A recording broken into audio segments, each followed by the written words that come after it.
Mr.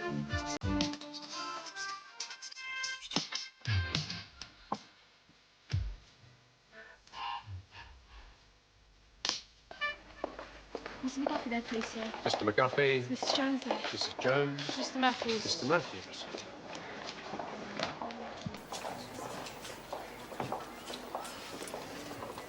Sir, can I have a word with you, please, about what we were talking about the other day? About what? The magazine. Oh, yes.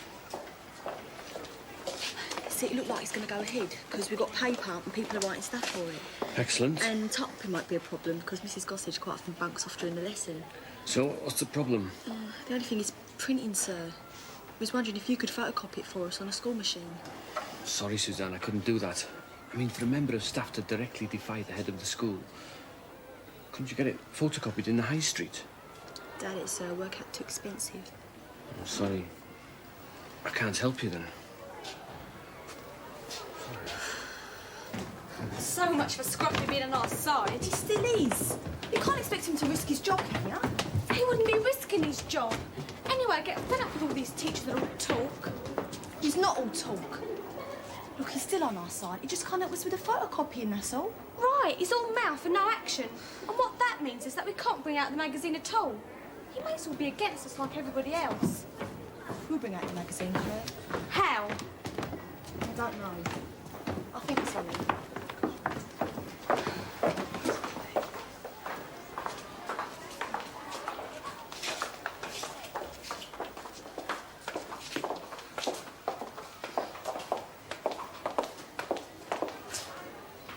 They've gone past. They didn't see us. It's all right for you. I've got to go that way. You'll be all right. Just keep out their way, that's all. That's easier said than done. They're looking for us. So stay with other people. It's when they get you on their end they're really vicious. And fight back. If we all fight back, they won't think we're a pushover. OK?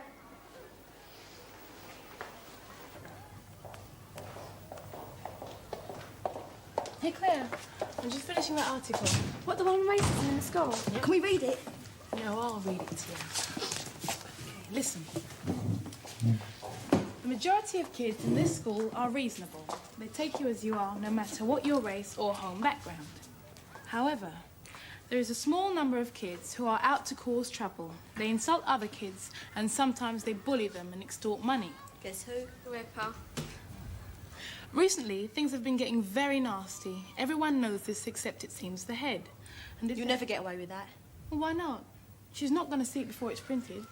No, you better put the staff precious. No point in getting up her nose. I mean, the idea is to persuade her to let us bring back a magazine. Okay. Everyone knows this, except it seems the staff. That's better. Okay? And if the staff don't act, is it any wonder kids are taking the law into their own hands? Asian kids and blacks are banding together for their own... They're not. Oh, Asian kids and black I kids know, can't stand each I know. All right, Asian kids are banding together. Black kids are banding together for their own protection. This is not a happy situation. We are all pupils of Grange Hill. We shouldn't be dividing ourselves up along racial lines. It's good.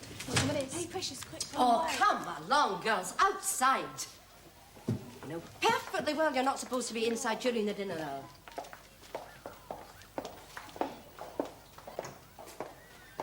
Out, boys, out! What's it for anyway, this article? School magazine. Well, there isn't a school magazine anymore. Want a bet? We're bringing one out secretly. Really? Yeah, the only problem is getting enough stuff to fill it. I can give you enough stuff to fill it. All the things we aren't allowed to discuss at a school council meeting for a start. Out! Out! Snail with a broken leg could move faster. She's gone. Let's go in there. At the last council meeting, one of the first year reps brought up this idea of flexi time. Flexi time? Yeah, like they're in offices and stuff. You got to work 40 hours a week. You can come in at 7:30 and go home early, or 10:30 and go home late. That sort of thing. That'd suit me. I wouldn't mind coming in at 10:30. Yeah, but the only problem's the timetable, though, innit? Maybe, but Midget wouldn't even discuss it. I thought I told you girls to go outside. What you doing in here? out. And if I catch you skulking in here again this dinner hour, I'll have you all on detention. Out!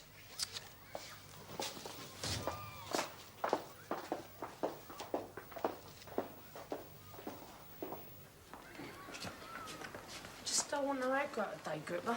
Don't feel well. What's the matter with you this time, then? Got a headache and a stomachache. Feel sick. You know what I reckon? I reckon you ain't got the bottle for this game. I reckon you're turning soft. I'm not Gripper. Honest. Hey, Gripper. Scared on you. Anyway, Griffith's going into one of his long explanations that nobody understands. And Precious says... Oh, he's always got to bring Precious into it, hasn't he? No, I ain't. Don't lie, Woods. We know you fancy it. Yeah, sure. Hey, Look, you've committed crimes against the British race. I haven't committed any crimes against the British race. Oh, yes, you have. My old lady got mugged the other day. You ain't safe anywhere, 'cause of you lot. Oh, come on, let's go and sort him out. Yeah. Steps! Yeah, I don't want to tangle with her. Oh, it makes you feel very big and important to bully little girls, does it, Stepson? No, my dears, I'm all outside. You know perfectly well you shouldn't be in school during the dinner hour. Well, does it? I weren't doing nothing. I was just talking to him, weren't I? Yeah. Don't lie. H4, your tutor group, isn't it? Yeah. Yes, miss. And you? Georgie Smith, miss. R4. I think you should choose your company a little more carefully, Georgie Smith of R4. I shall report you both to your form tutors. For the rest of this dinner hour, I want you standing down there and I want you at the other end of the corridor. We're supposed to go out in the lunch hour, miss. That's right, fresh air. Down there, hooligan. I dare say you got plenty of fresh air this morning when you should have been at your classes. For the rest of this dinner hour, I want you where I can keep my eye on you.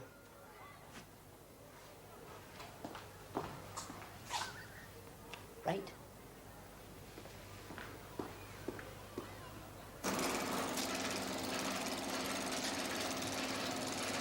Wanting help, Miss Ransford? Oh, hello. Well, that's very kind of you. There is a lot to do in here always. Now, let's see. What can we get you to do at the moment? Photocopying. I could do some of this. Well, actually, the machine's doing a big run for the office at the moment. They're just packed up.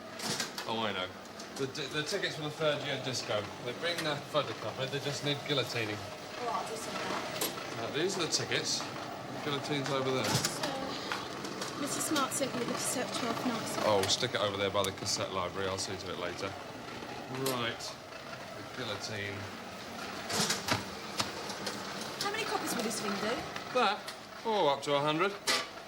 But for longer runs, we normally use the duplicating machine. The paper's so expensive, you see. Does it copy both sides? Yeah. It's just a bit difficult reloading the paper, that's all. I'll show you later if you like. Right, the thing with this is to make sure the paper's lined up straight. And there's a measure down the bottom for that. One over go. There.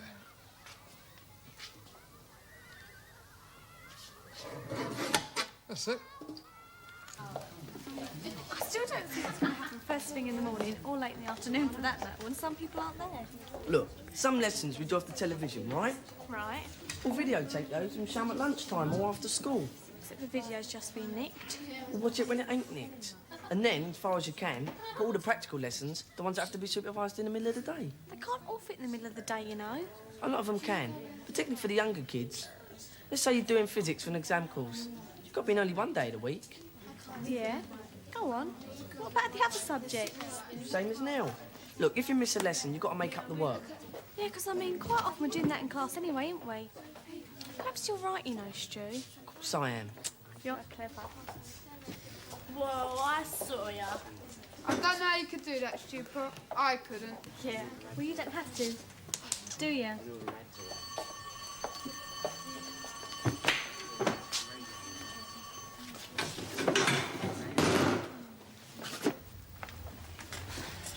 Hi, how'd you get on? Great. The only thing is, There's a lot of valuable equipment in that room. Can't see him letting us loose on our own in there. Oh, by the way, I'm going to write an article on flexi time for you know what. Are you? Give it to me tomorrow and I'll type it out in office practice for you, all right? Okay.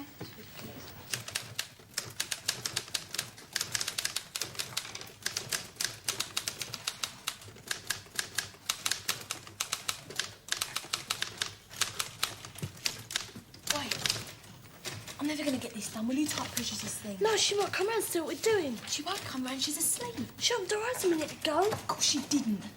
Oh, you're so feeble sometimes. Don't know why she just don't slow pop. She does every other lesson.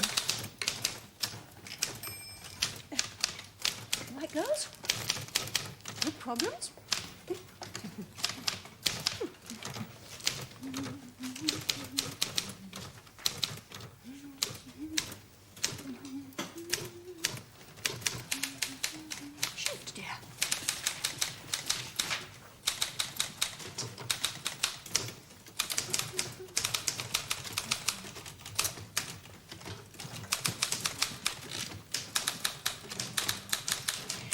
I've just got to go to the staff room for a minute, girls.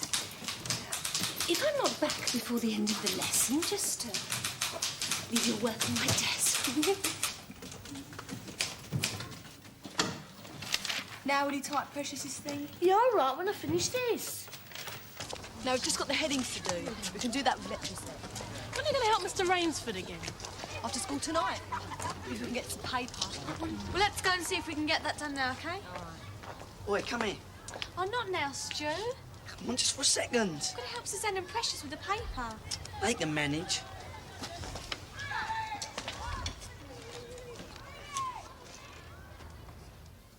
I ain't seen you all morning. Poor Chris. Here, you know you said you wanted to go to that Human League gig? Yeah? Kid in the 50s got a couple of tickets he wants to sell. Sorry, excuse us.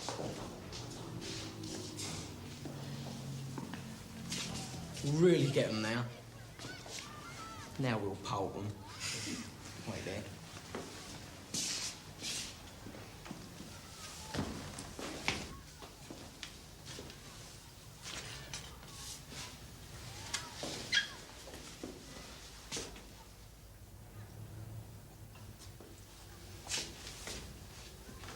Drown, you scum.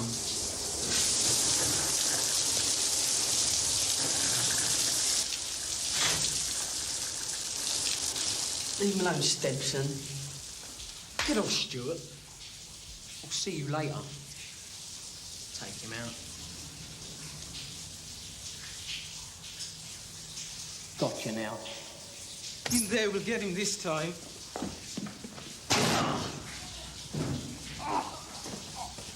Let's have you then, Stepson.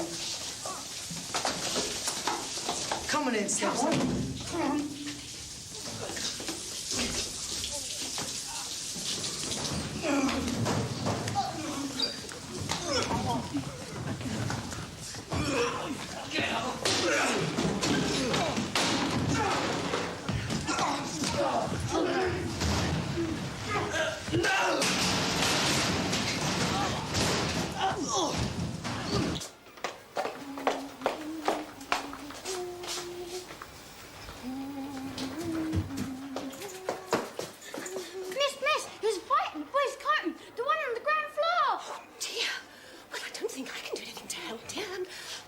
Here comes Mr. Hopwood. Mr. Hopwood? Yes, Mrs. Gossage. This boy here says... There's a fight in the boys' courtroom, sir. Gripper and Georgie Smith and a whole load of black kids are killing each other, sir. Fetch Mr. Keating and Mr. Baxter. Yes, sir.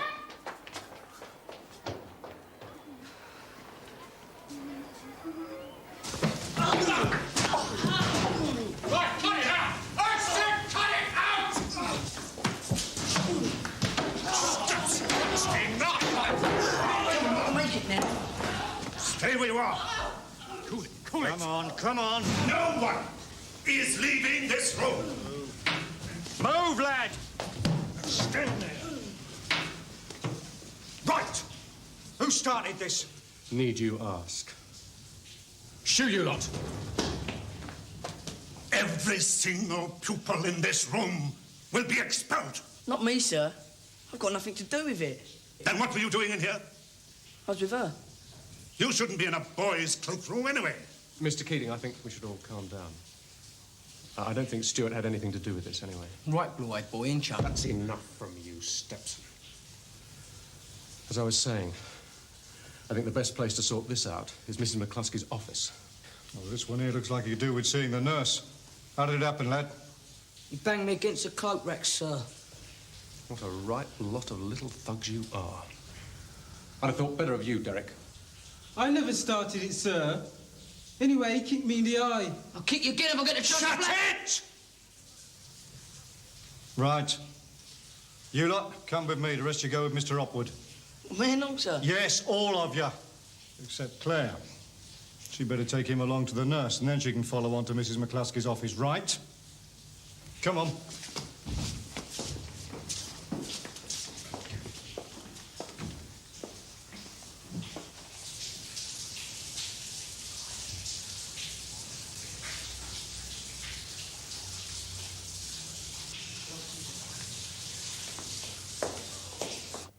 But we weren't doing anything, miss. Nobody disputes that, I take it. No, miss. They was just talking. Very well, Claire and Christopher may go. But can I just point out that you're not supposed to be in the cloakrooms at lunchtime, and particularly you're not supposed to be in each other's cloakrooms. Don't let it happen again. No, miss. Now let's get to the bottom of this. How did this fight start? Hey, why weren't you and I right? Yeah, 1 minute you were there, the next you'd gone. We got paper, by the way. Great. So where were you? Just got caught up in a multiracial carve-up, didn't we? We had to go and see Mrs. McCluskey. What happened? Gripper's mob set on some little Indian kids from the first year.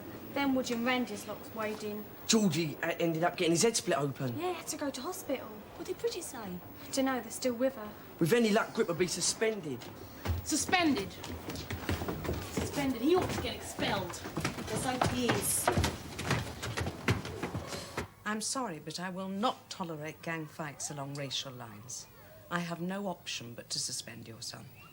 But he's a good boy, Mrs. McCluskey. He's never been in trouble like this before. Yes, well, once is more than enough, Mrs. Woods. He cannot behave as he did today. Look, I'm not saying that what he did was right. He did do wrong, of course he did.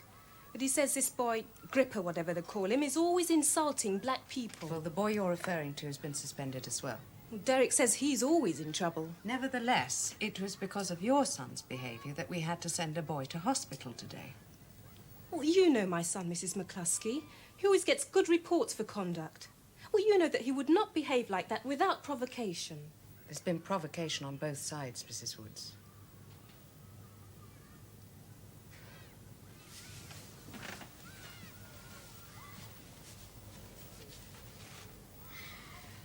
You see, I have no way of knowing how that fight really started. In the circumstances, I have no option but to suspend everyone who was involved. What about all the work he'll be missing? It's very important that he passes exams next year, Mrs. McCluskey, particularly with unemployment as rife as it is. Yes, I'm well aware how serious it is for your son to miss a fortnight's school, Mrs. Woods, and for the other boys too. But in the interest of all the other pupils, I cannot allow this sort of racial violence to continue. Derek is not to come to school for the next 2 weeks. And if there is any repetition of this behaviour, then I'm afraid the next time we won't be able to have him back at all.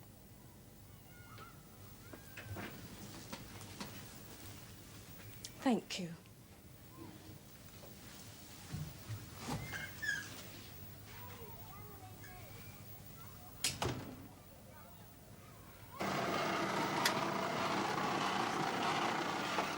I think it's time we reloaded the papers then. Copied the sheet on the other side. Yeah. OK, how many copies you done? 200. We want more than 200. Look, he said he'd be back in 10 minutes. There's no point running off hundreds of copies and only having one side done. Look, even if he does come back, he's not going to look at what we're photocopying. Shh, someone coming. Oh, blimey, enough give us a fright. Oh, sorry. Hey, guess what? I've just met Randir and his dad. He's just been suspended. Randir has? Yeah, and Woody and the others. But it wasn't Randir's fault, it was Gripper's. What, did he get, a detention? No, he got suspension and all. Randy and Woody, it's really stupid. 2 weeks? I don't believe it. I do. Typical of Bridget, that is. Can't we put nothing in the magazine about it? Oh, no, it's too late. No, it's not. Look, there's a place here at the front. We write it in felt tip pen. OK, stop press. Who's to blame for racial violence? Today there was a fight in the fourth-year boys' cloakrooms. Right.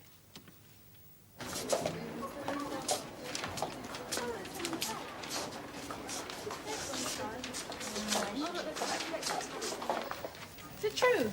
They've all been suspended? Yeah. Oh, that's awful. Woody and Steve, they never caused any trouble. Neither does Randy. I'm pleased. At least we get a bit of peace from Gripper.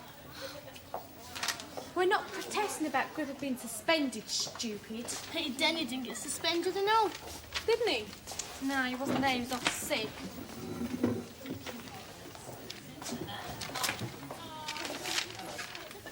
Hey, Duane, what do you think of it? It's not bad. It's quite good, in fact. Thanks. Hey, sir, you see the magazine? Yes, not bad, Suzanne. Very well written, in fact. Thanks. This flexi-time business is very interesting because, you see, the very strict timekeeping on which modern schools are based belong to the industrial age when the workforce had to be trained to keep time to machines. But in the post-industrial age, people are no longer tied to machines, so they can make their own work schedules. And what better place to start than in school? Morning. I think the lesson bell's gone, Mr. McGuffey.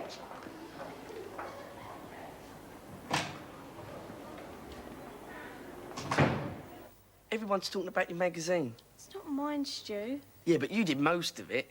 Rubbish. Precious did the long article. Zan did the headlines. Yeah, but if it weren't for you, they couldn't have got it all together, could they?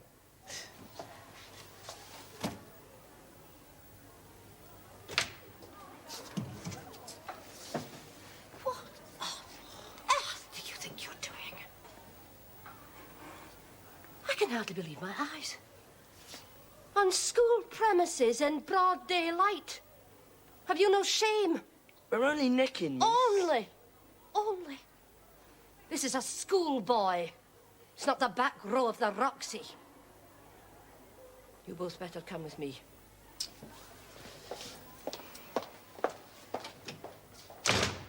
It's quite outrageous. How dare they comment on these suspensions yesterday? I have specifically vetoed this sort of criticism of the staff and their handling of the racial situation. And as for this ludicrous idea about flexi time, I mean, this is what happens when ill-informed children start thinking they can improve on the running of the school. It's not even worth considering.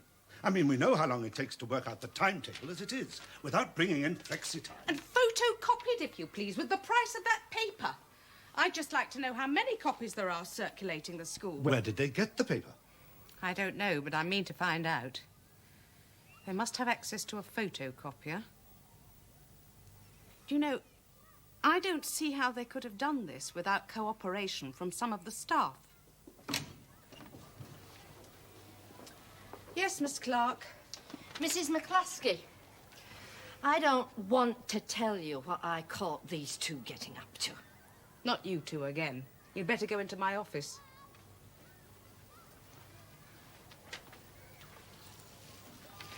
Right, Mr. Keating, well, you'll see what you can find out, will you? Leave it to me.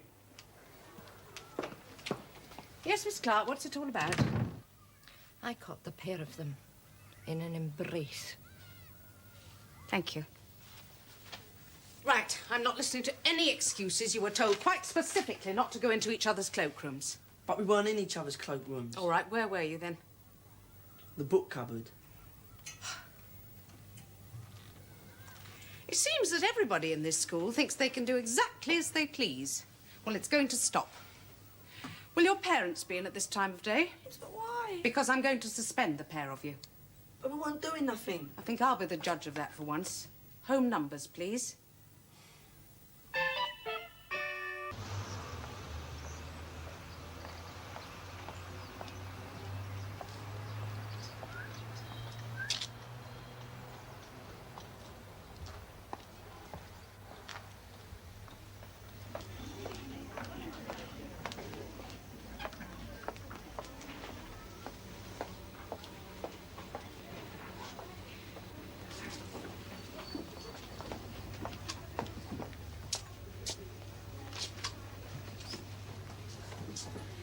did you meet me behind the cornflakes?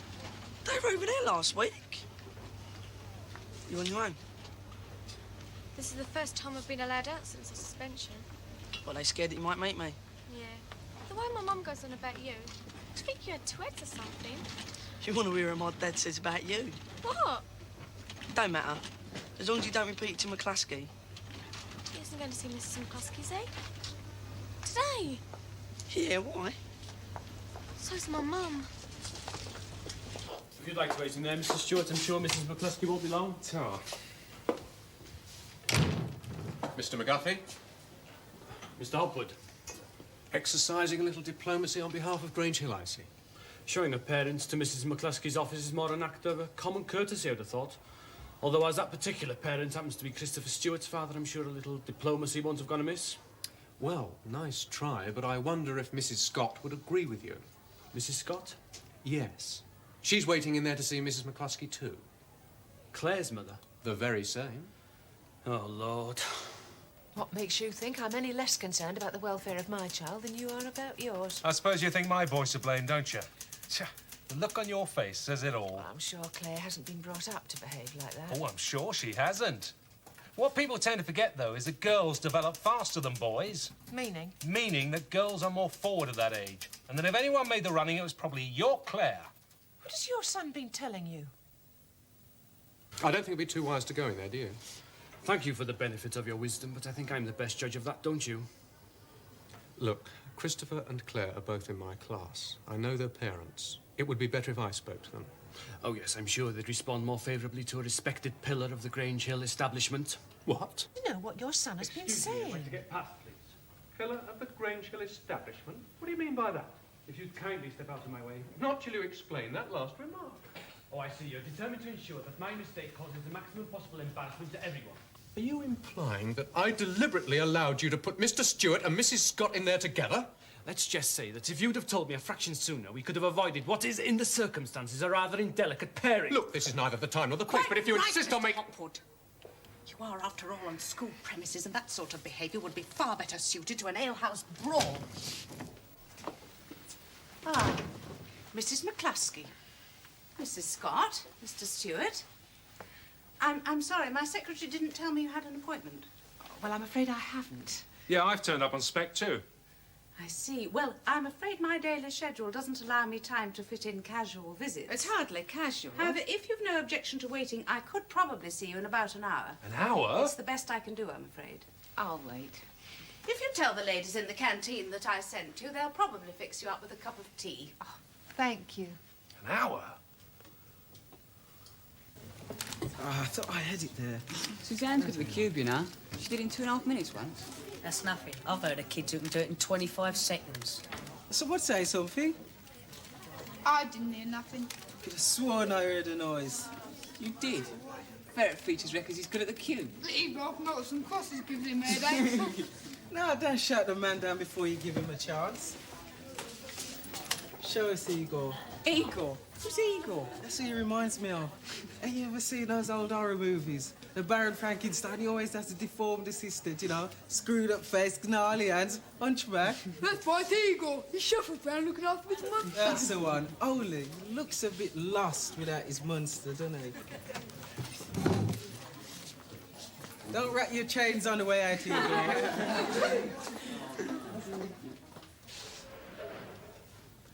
Do you mind if I join you?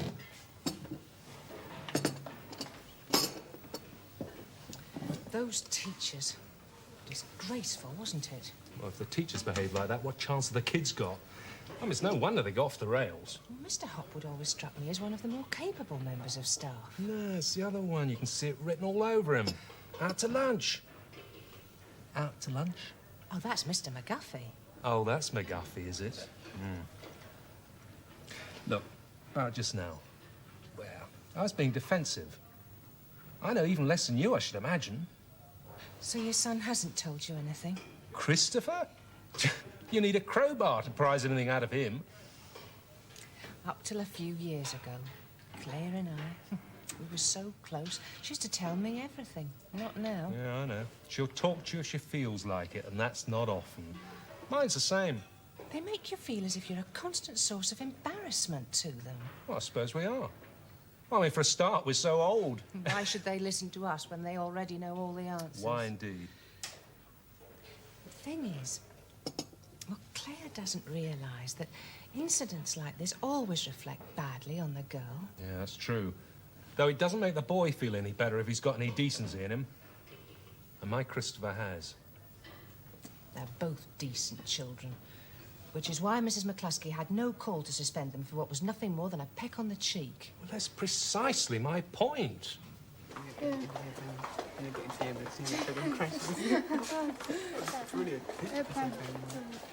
Oh, here you go. Here's a present for Grandpa. What is it? It's a bolt. If he sticks it through his neck, it stops everything falling out.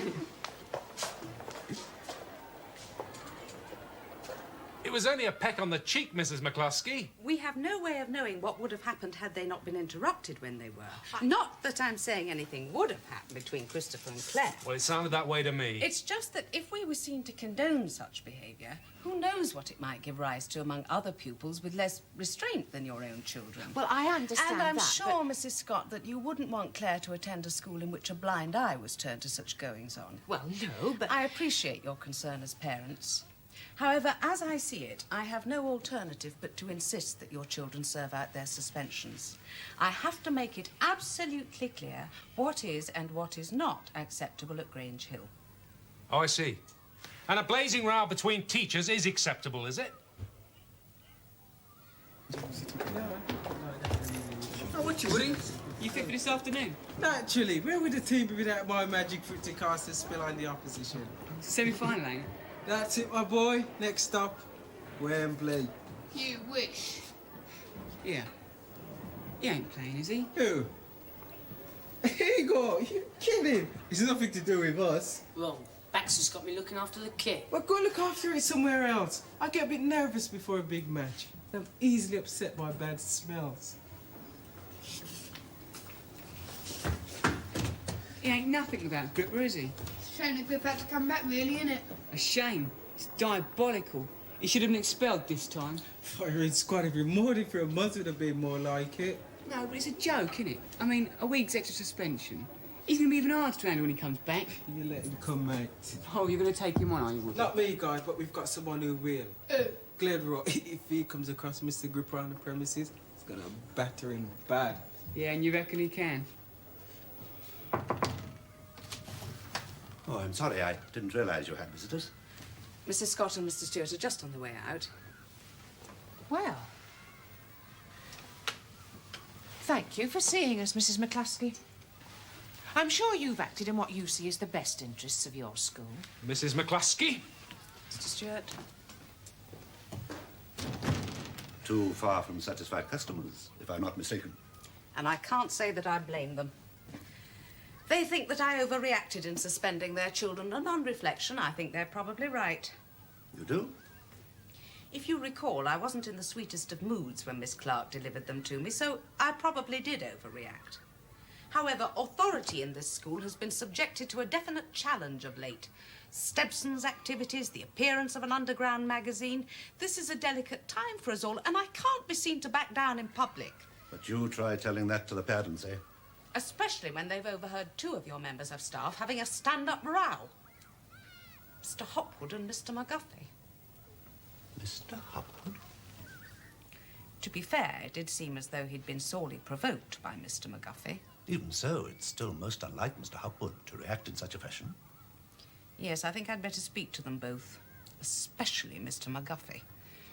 You know, I wouldn't be at all surprised if he was in some way connected with this magazine. That may well be. And if I can locate their paper supply, it would give us a further clue. Oh, hello, Mrs. Scott, Mr. Stewart. Hi, Duane. Do you have any luck? No. Nothing short of dynamite will budge that headmistress of yours. Still, they haven't got long to the end of the suspensions now, have they? That's not the point. No. That's not the point. No. You can see what she means, though, can't you?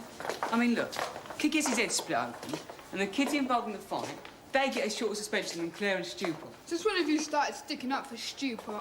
Well, don't you think he got a rough deal? Yeah, first getting tangled up with Claire Scott in the cloakroom. Oh, it must have been horrible. You know what I mean. Look, you want to think yourself lucky it wasn't you. Do I? Look, you wouldn't find me going all glassy-eyed over some stupid girl.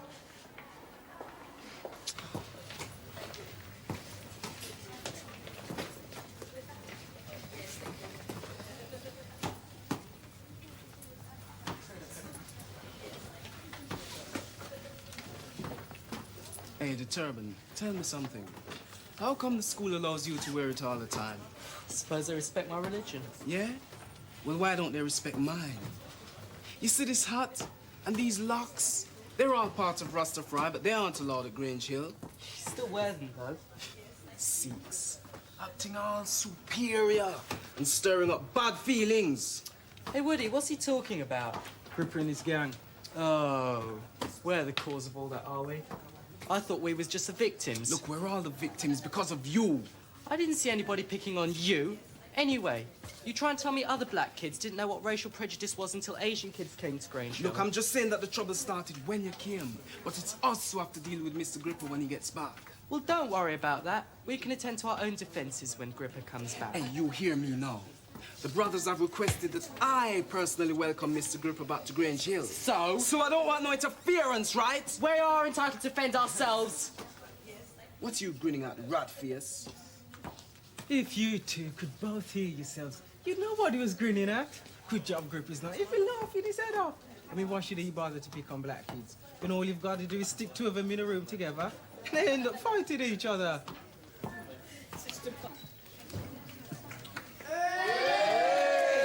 Hey, Stew Pop. Oh, cheers. Good to have you back. So what's been happening then? Football team got through to the final. Yeah? Yep. 1-2-1 after extra time. Woody got both our goals. So how's life been without me then? Oh, a real drag. Never mind, we're all back together now, all served our time. With the exception of Gripper. I thought you got a life sentence. No, he didn't get expelled. He got away with suspension. So he'll be coming back?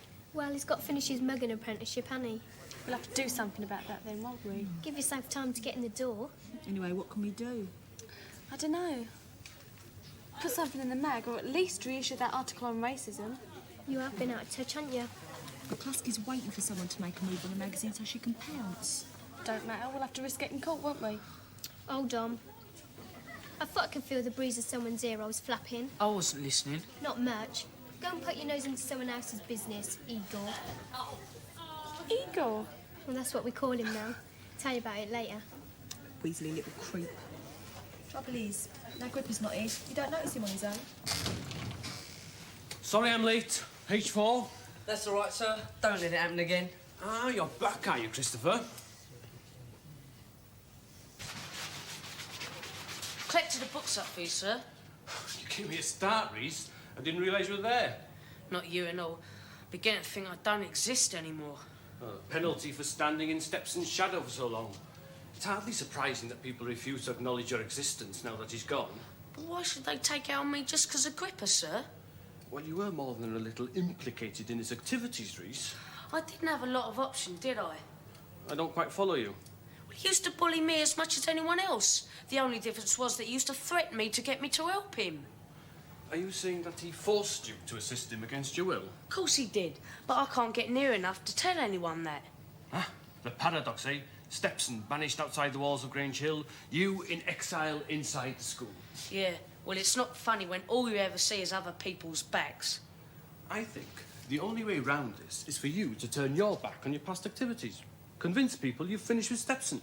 I would if I could, but who's gonna believe me? Well, there's your problem. The die has been cast. Right and all. Suzanne, Claire and Christine, they're planning a warm grip against starting up on the black kids when he comes back to school. How can 3 girls stop a brute like that? I can't say, can I? But I do know I'd like to help them. Show that I can be different. But there's no way they'd let me. You'd really stand up against Stepson and your own racism?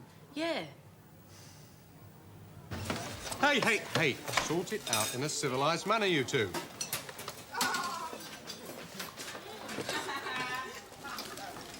Claire, if you get caught, you'll be expelled this time. And with Suzanne's past record, that means she'll be out with you. We'll have to be careful, and won't we? There's no way that we can be careful enough. McCluskey's got us well under observation. Us and anybody remotely connected with us. All she's waiting for is one wrong move. But we've already got the master proof of that particular issue. Our only problem is getting enough supply of paper over to the print room. But who's going to risk it?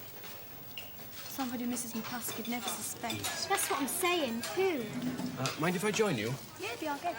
No, I've come to see someone else, actually. But I thought I'd just take this opportunity to pop over and put in a few words on somebody's behalf. Oh, yeah? Who? Try not to prejudice this boy. His past associations are such that you wouldn't normally want anything to do with him. But that is all in the past now, and I think the least you can do is listen to what he has to say. Who is he? Denny Reese. Hear me out before you faint. He's told me that you have some plans afoot to protest about Stepson being allowed back to Grange Hill. Told you. Big ears. He didn't elaborate. That's as much as I know or wish to know. And I must say that his desire to help seemed genuine. About as genuine as a 40p piece. I think you'd be surprised. Astounded, more the word. Well, I'll leave it with you. He's sitting over there on his own. Surprise, surprise. Please, don't dismiss him too cynically. Denny Reese involved in the magazine. Why not? Who's the last person Mrs. McCluskey would suspect? Think about it. I mean, Scruffy could be right. It could be genuine. Denny Reese? I don't believe it. He's desperate. He's been wandering around like a lost soul without Gripper, trying to worm his way around anybody who'll have him.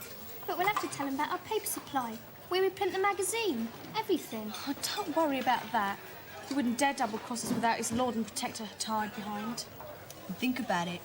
When Gripper does come back, think of how he'll feel when his own right-hand man has been helping us to put him down. Call him over. Oi. I still don't like it. I know that this, as you probably say, is not the time or place. Yes, that's exactly what I would say, so later on. Put the bottle down, Patterson. Look, I quite understand your attitude, but I'd just like to say that the accusation I made against you was grossly unfair. I know that had it been possible, you'd have prevented the meeting between Mr. Stewart and Mrs. Scott. All I can offer in defence of my conduct is that I was under some pressure at the time.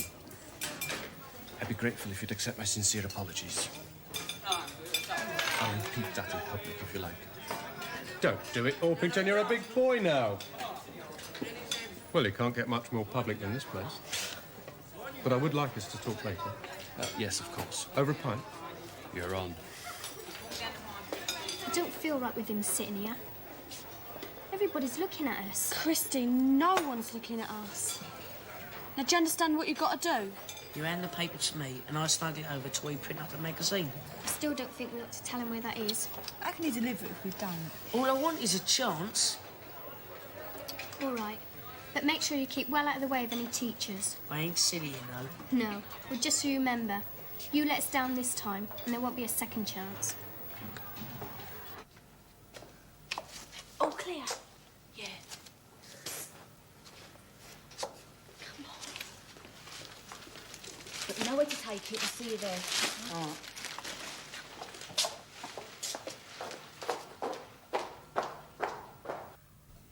You should have been here by now.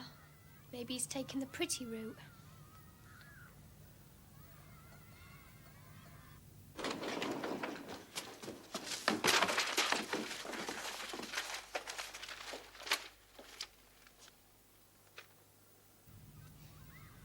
I don't think he's going to show.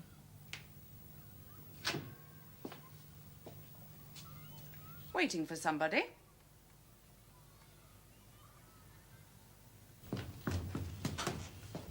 Bad news?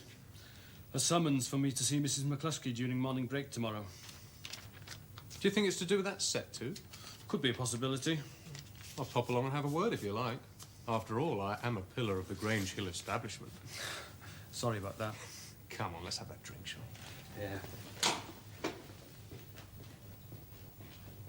I suppose this is the logical place to produce a magazine, but somehow I didn't think you'd have the gall to use the school print room.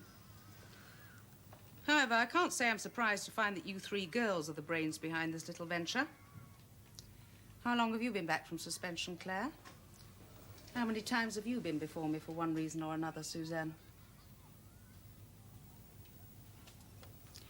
It's not that I'm entirely unsympathetic with some of the things you're trying to say.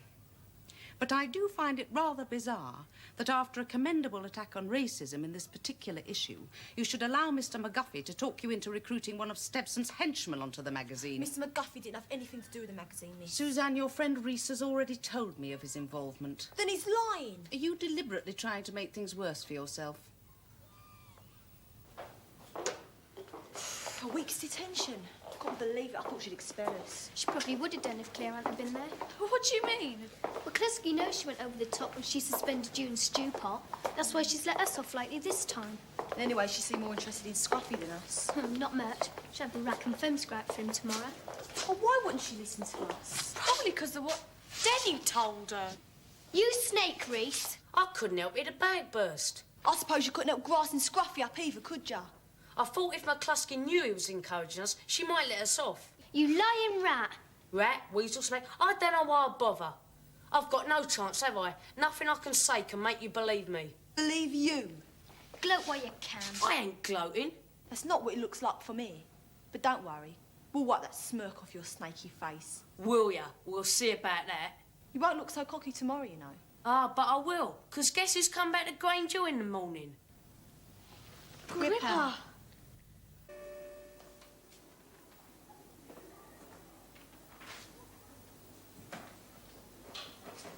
Oh, listen, it's Ranger, isn't it? Then dear, sir. Sorry, not a Christian name I'm too familiar with. It's not my Christian name, sir. It's my first name. Oh, same thing. No, sir. Sikhs are not Christians. No, fair enough, point taken. Mind you, I didn't think Sikhs could play football either. I'm told you did well for us in the semi-final the other day. How's your wrist? It's fractured. I'm just on my way to the clinic now. Fractured? I was told it was badly swollen. I was hoping it was just a sprain. I thought it was worse than that when I did it. Why didn't you come off? We'd already used our substitute. You missed the final now, you know. If I'd come off, we'd be down to 10 men. And as the game was about to go into extra time, it's possible that Grange Hill might not have reached the final. But I mean, you must have been in pain.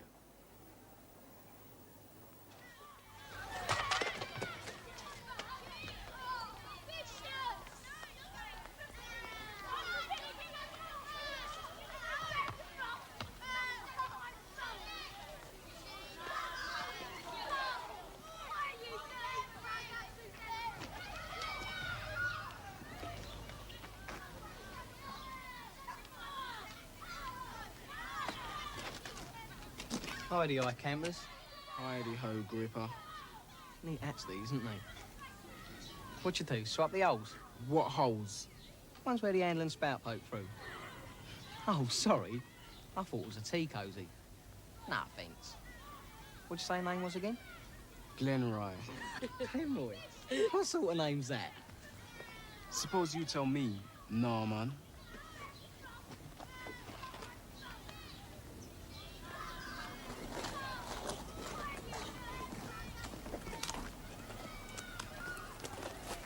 I'll be seeing you later.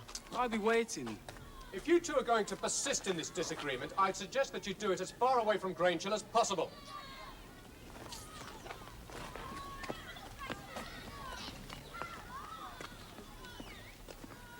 Right, round everyone up.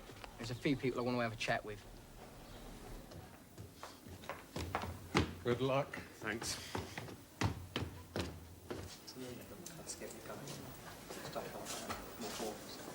Oh, look. Smaller mate. Got your wrist bandaged up as well as your head. Did that playing football, didn't he? Football? Ain't anyone told you, Japati chops? Football's a white man's game. Oh, really? Pele was white, was he? Don't get cheeky. Not on about Pele. On about you. Charging all over the field in your turban and loincloth. Showing the school up. Yeah, makes you ashamed to say you go to Grange Hill, doesn't it? Yeah. Right and all. It's lucky for you, I've got quite a few calls to make today. But you're well down on the list. But don't worry. I'll be getting round to you. And that's a promise. So I expect a little visit later on. All right? Garlic breath. Whatever you say. Dog breath. Don't worry. We got him well cornered.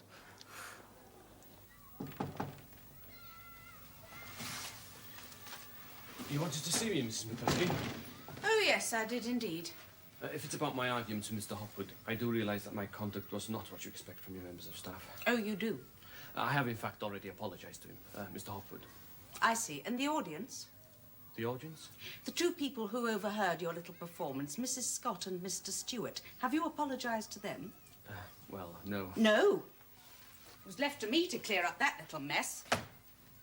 Not the easiest job, considering they were here to complain about my methods of discipline.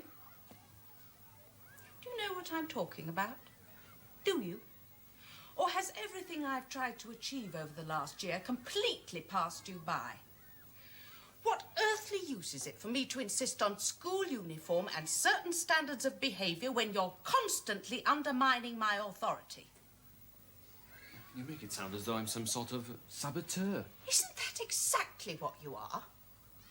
How can school children be expected to comprehend the values of decency when one of their teachers, in the manner of his dress and unruly conduct, persists in carrying on like a football terrace hooligan?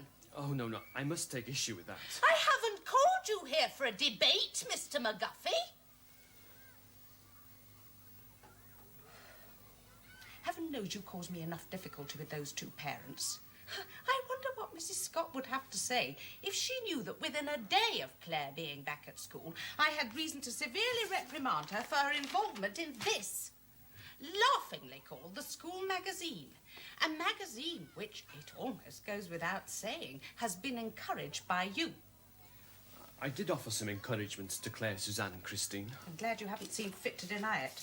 But that was the full extent of my involvement. And what precisely did you think you were encouraging them to do? Well, basically, to speak out against people like Stepson, really. I see. And I suppose that by turning a blind eye to the way in which they chose to speak out, you considered yourself automatically absolved from any blame. Well, I don't know. Well, you're going to have plenty of time to think about it, Mr. McGuffey. This school can well do without your sort of encouragement, and I have decided that as from today, you will no longer have any direct involvement in Grange Hill. I don't understand. I would have thought that was long-winded enough even for you. However, if you wish me to be more succinct, I will. You're suspended. Do you understand that, Mr. McGuffey?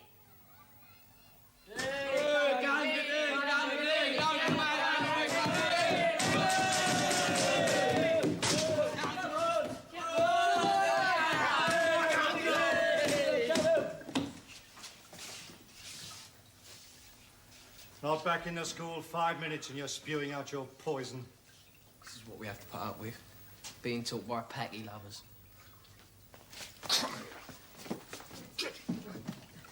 I'll wash some of that filth out of your mouth. Step sniff is the last thing I do. I'll report you for assault, Baxter.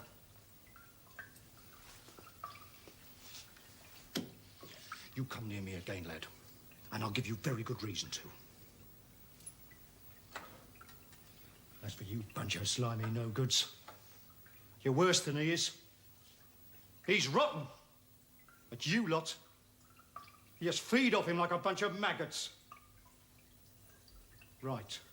Well, you can follow your leader down to the caretaker's office. Arm yourselves with buckets and mops and get up here and attack this lot. Now, you're close, lad. You are very close. People like you might enjoy being surrounded by filth and squalor. Other people find it sickening. Now move. All of you.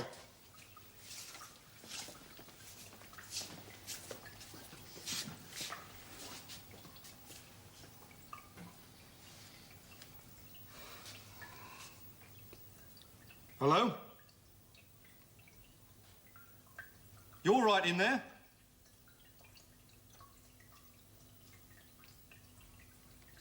Listen, if you don't answer, we'll have to kick the door down, right?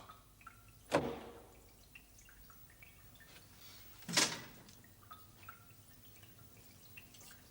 why didn't you answer?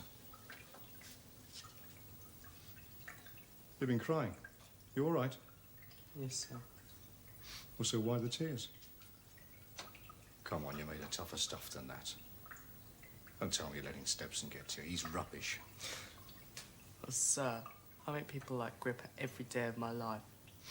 If you're black, you seem allowed to live with them. Well, I know I'd soon hit back at them. You can afford to get indignant. You're white. If you're black and take that attitude, you spend your whole life lashing out. Listen, if you'd learned to live with it, why are you letting Stepson get to you? It's not Gripper. He's so screwed up with hatred that if it wasn't us, he'd be picking on someone else. But some of the others... The maggots. Trying to act like hard men. Listen, son. Shall I tell you why they run with Stepson? Because they're terrified of him. They think while they're helping him hunt down somebody, they won't get picked on themselves. They're gutless. Well, they make a lot of noise in a pack.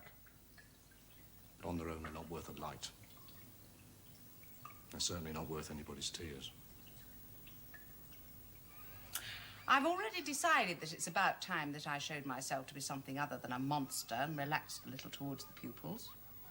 What did you have in mind? A referendum.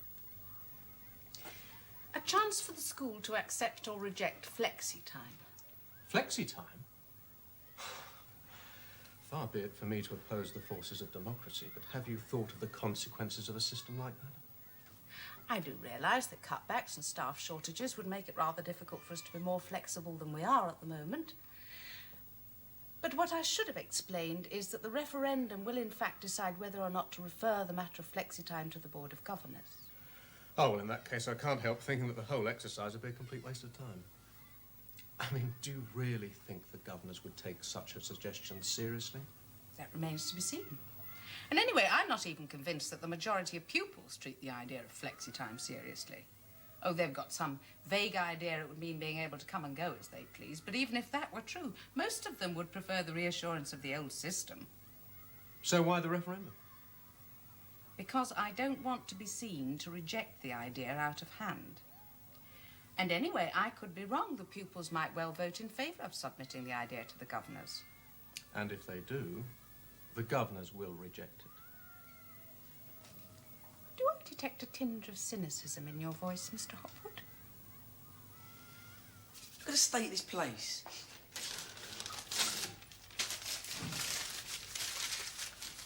You going to pee all day? Or you got to mop this floor? You make a start over there while we're waiting for these lot.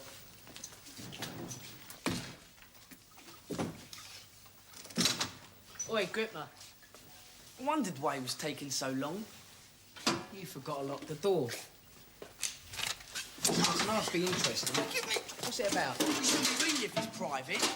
My dearest darling Douglas. Your mate now. Who's it signed by? I thought you had some objection to reading other people's letters. No, that was him. Who's it signed by? Let me out, will you? Come on. No name here. Just lots of crosses. Oh, they're let me kisses. I know what they are. Come on, let me. So Patterson's in love, is he? What's her name? Just give me the neck, Gripper. Whoever she is, she'd be better off with a guide dog instead of you. A guide dog? Well, she's got to be blind if she fancies him. Now, look, I've got work to do. So let's get straight down to terms, shall we? What shall we say? Exchange your notes. This note in exchange for a £1 note. Fair enough? We warned you about that before, Stepson. Oh, yeah. But the odds are on my side now, aren't they? Last time it was just me and him. Against you and after school. Now I've got a little firm of my own. So see him at the door. And make sure they keep walking. Not you. Do you understand what I was saying just then? Yeah, you think we're opening for business? Not thinking. Definite.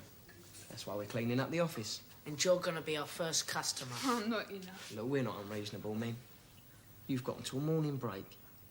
Either you turn up here with your money, or your letter goes on display. Oh, and come on your own. Otherwise, I'll make sure everyone in Grange Hill sees it. Do you reckon he'd tell anyone? Nah. Keep quiet about it to the others. Lest they know the more money for us. Mr. McGuffey's suspended. He can't be. I'm afraid he is, Claire. But we told McCluskey he ain't done anything. Well, she thinks otherwise. We'll have to tell her again then, won't we? I don't think so, Suzanne. But we're the ones who produced the magazine. Mrs. McCluskey's fully aware of that, Claire. And that's why she asked me to bring you back here. What for? Well, between you and me, she was very impressed with the job you made of printing and distributing that magazine. So she's volunteered you for some overtime. But to print what? Ballot papers Ballot papers. for the referendum. She hasn't agreed to a referendum, has she? Do you hear that? She couldn't make it any more obvious, could she? What? We get a referendum if we stay quiet about Scruffy. Claire, there is no way in which you will change Mrs. McCluskey's decision to suspend Mr. McGuffey. And if you kick her but first, she'll probably scrap the referendum as well. Don't worry. I won't say anything. Not for a little while, anyway. Good. Well, let's get these ballot papers organised then, shall we? Come on, Glenroy guy. If you don't let them join us, they're going to go looking for Gripper anyway. Better that we all do it together.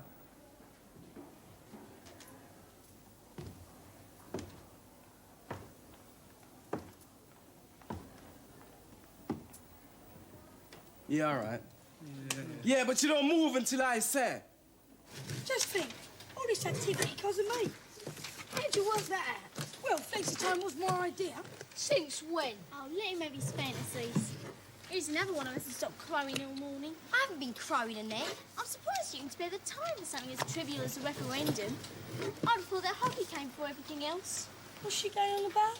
I'm in the district hockey team. First reserve. Substitute, actually. Still good enough, though, isn't it?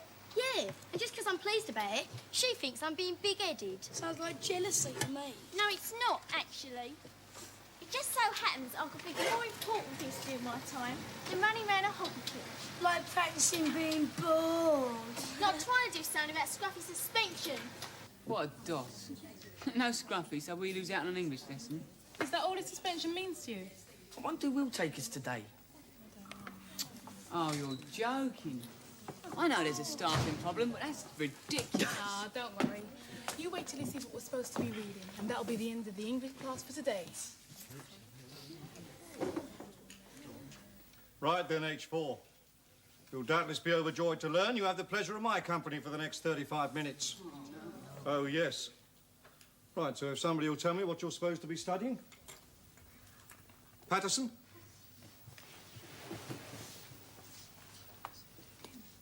Are you with us, lad? Not once for yes, twice for no. Ah, splendid. I thought for one moment rigor mortis had set in. So glad you could join us. Now, perhaps you'd like to tell me what you're supposed to be studying. What now, sir? Now, sir. English, sir. You're not trying to be funny at my expense, are you, lad? No, sir. No, sir. No, you'd need your wits about you for that. And your mind seems to be in a state of advanced paralysis. Let's have a look. Elizabethan verse romances. Look at his face. Oh, yes. Oh, this is the stuff of literature, this is. Drayton, Marlowe, Shakespeare. My word. It's wasted on you, bunch of Philistines, of course. Still, I suppose we'd better make an effort to try and batter an appreciation of some of the finer points of life into your thick skulls. Let's see now. Yes. William Shakespeare. Venus and Adonis. Who's going to kick off?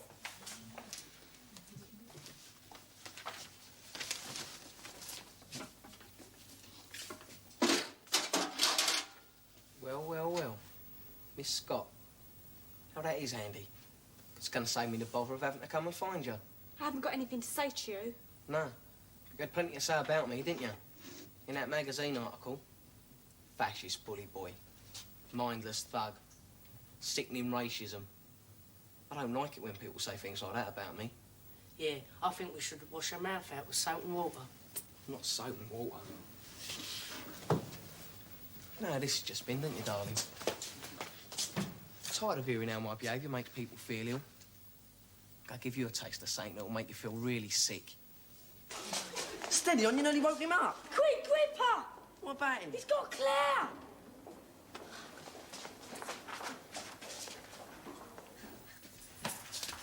Claire, what happened? He ran them up in the face and squeezed it. There was nothing I could do. They're all fourth years. And anyway, what can you do to stop Gripper? Gripper! Stupid, don't be an idiot!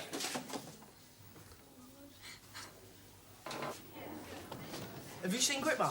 No. Now, hang on a minute. Get out of my way, Duane. Look, just calm down. Just get out of my way, all right? I'll kill you on your own. Oh, William, we'll have to see about that. Just let go, all right? Oh, give us a hand. I mean it, Duane. Thanks a lot. Just Look, shut up! You on Gripper, right? Yeah, well, there's a lot of people out there who want him as well as you. All I'm saying is that, well, we should join forces like we did before. No way! You let the Asians in, and now all the white kids are asking to join. Why not? We don't need you. Maybe not. But at the minute, you've got it lined up as black against whites. And it ain't like that. Ain't it? No. Gripper don't only pick on black kids. We've got a few scores to settle with him too. And if you let us join up with you, then it'll just show that not all white kids automatically line up behind Gripper.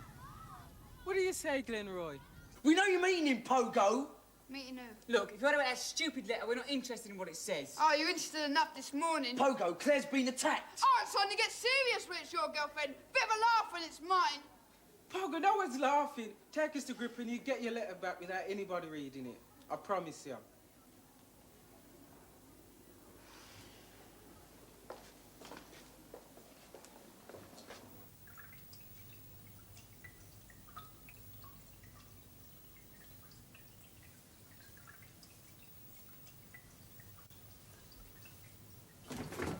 What are you boys doing here during the break? We've got to see someone, sir. What, all of you?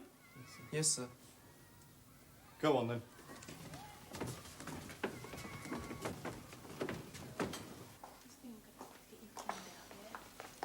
Oh, not more of you. Where are you two off to? Sick room, sir. You all right? What's been happening?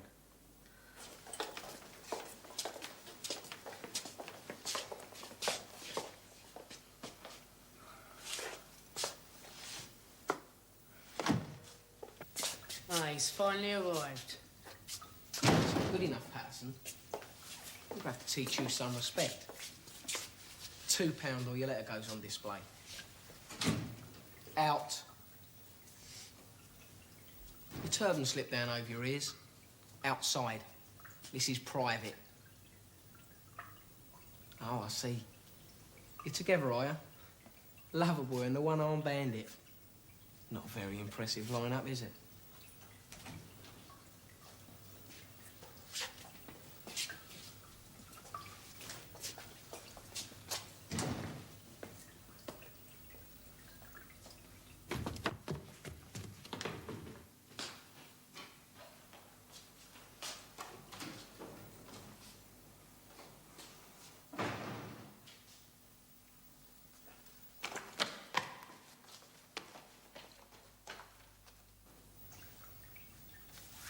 Yeah, I'll take it. All there. Thanks. Now what? Now down to the main. Hold it! Going to see someone. Oh, I fell for that one, didn't I?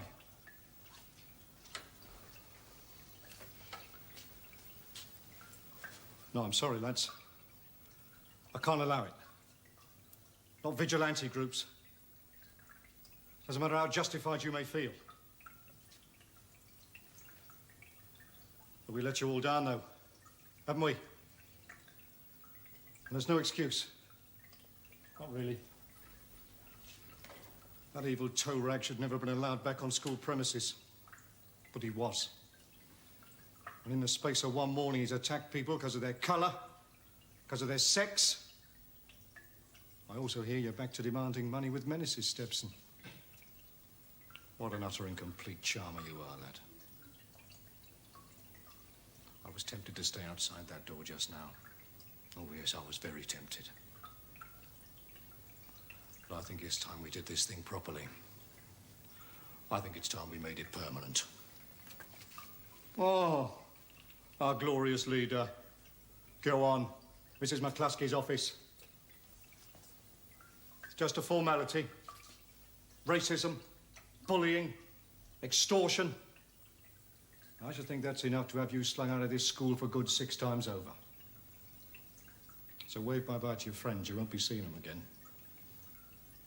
Go on, shift.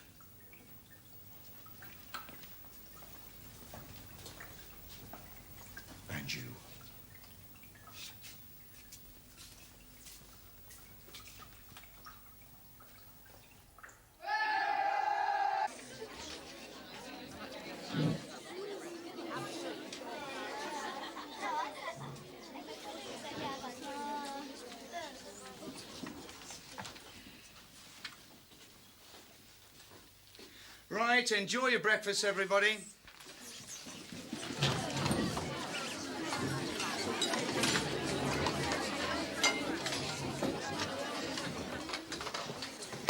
Some people say the best way to get his brains ankle better is to walk on it. I say, look how moony this morning. Yeah, she's really after him, isn't she? I expect she's on the lookout, now she's not engaged to Sooty anymore.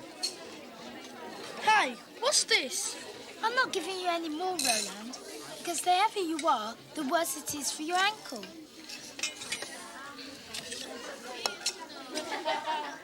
Diane, aren't you eating anything? You don't like cereal? We'll have some toast then. No, thank you.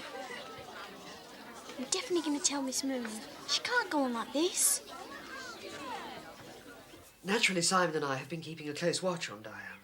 But it's not getting any better, is it? Even the children are starting to worry. I just had Annette on to me about her. I don't think she's homesick. That's not what we're saying. We're saying she's ill. She must be. I mean, just look at her. And if she's ill, we ought to send her home, is my feeling on the matter. Yes, but how? Well, you'll have to take her on the train, obviously. Me? Well, there's no one else, love. I can't take her. Look, I don't think we've reached that point yet.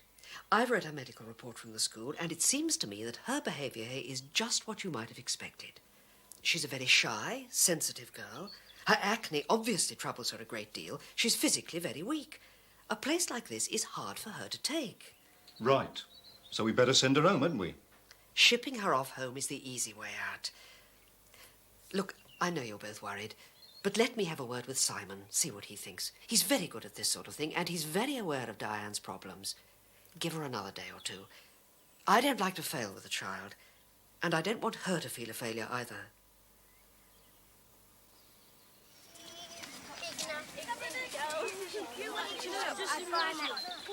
Hey, Terry, what are you doing today? Zipline. What about you? Canoeing. Yeah, and I'm going to roll over like the Eskimos do. By the way, the zipline is really wicked.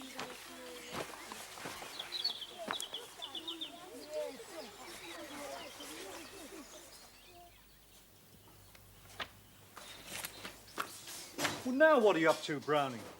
You're not going on the zip wire dressed like that, are you?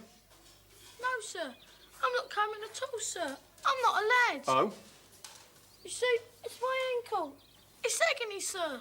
I see. So I'm making bread with the kitchen lady, sir. I've got this project. I've got... Yeah, all right. Spare me the ghastly details. Whose idea was this? The instructor, Doug. There he is. OK, Roland, all set? Yes.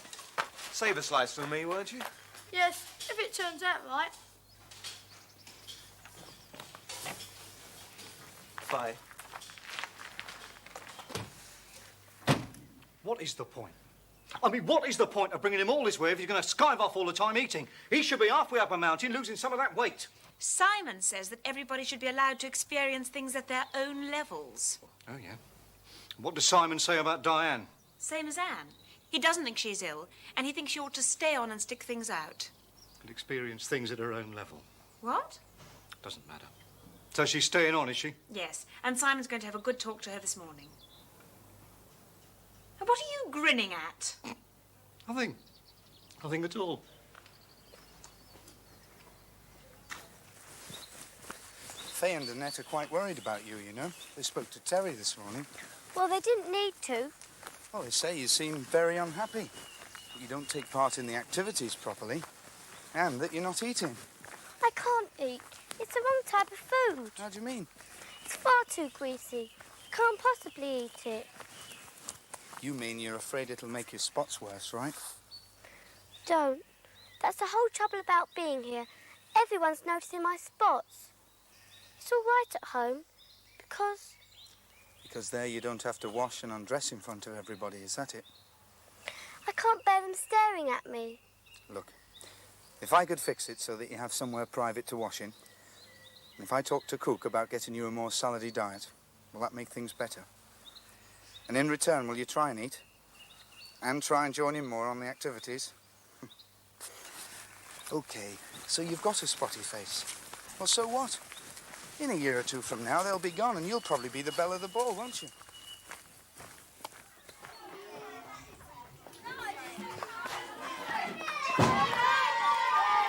Oh, sorry I'm late. That's okay. I better get you a life jacket.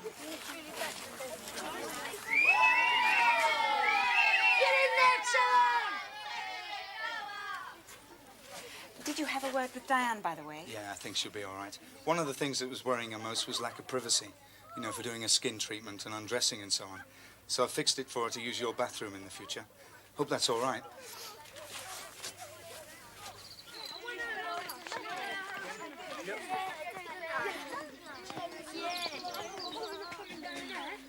Right, everybody. Can you see Steve right up there at the top? Yeah. Well, that's what you're coming down. No.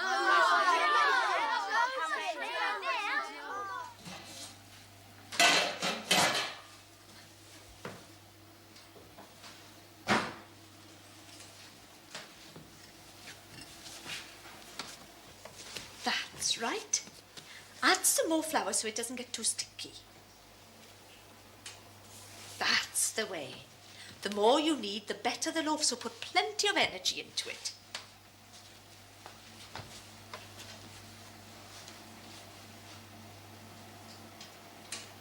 Barada, should he have you? Should he have you? Should he have you? Da iawn. Diolch. Bachyn da, bachyn da. Right, now this is where you'll end up, okay? Now the people at this end grab hold of the foot loops and pull them right down to the ground.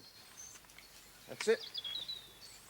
You then put your feet into these, like that, and then you stand up. You then undo your hands from the straps, like that. You unclip the hook from your waist, in that order, all right? And then down to the ground, nice and gently. That's it, good. Fine. You then release the rope nice and slowly. Okay, everybody? Yeah. I'll never do it. I've got a terrible head for heights. Nonsense. Once you're up there, you'll be all right. You won't have any option, will you? Oh, are you having a go then, Jeff?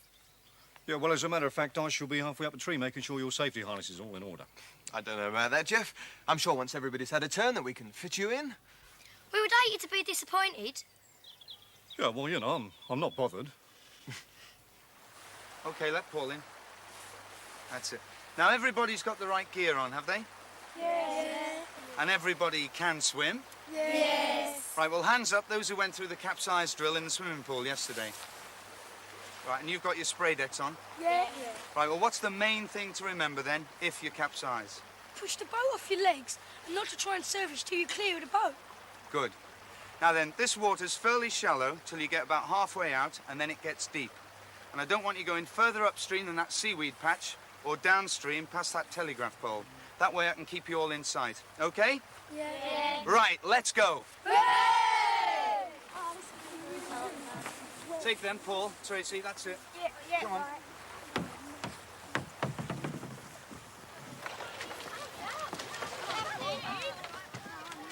Hurry up, Sarah!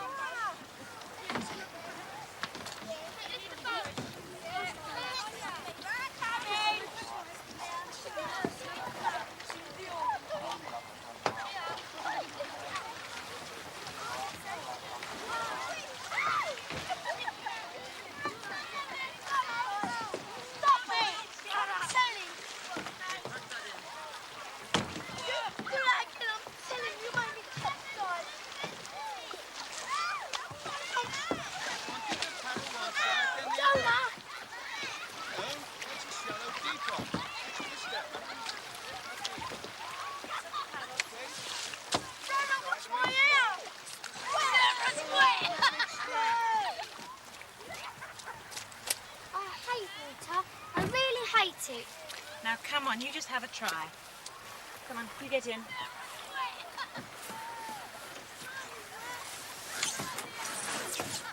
Johnny's in there. Here's your paddle. I'll give you a push off.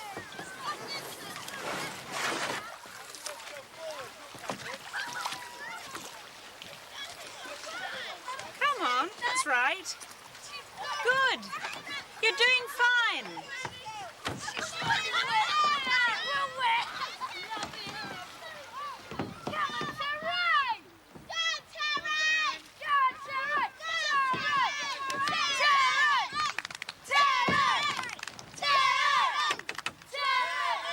It's all right, I'm coming.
Diane.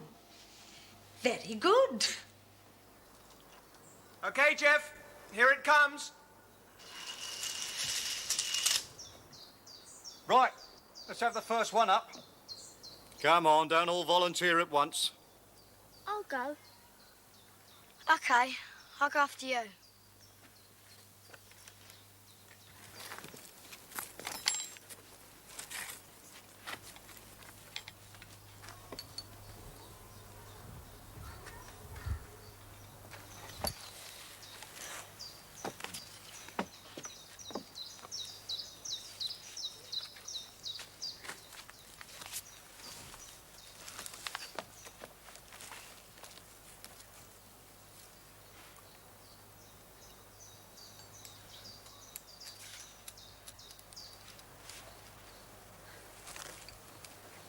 Mr. Baxter, I'm scared. You never mind that, just concentrate on the matter in hand. Go on. I am, and I don't like it.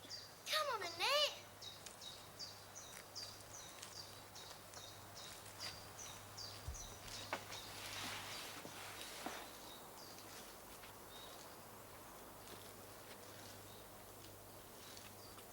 Right, next one up.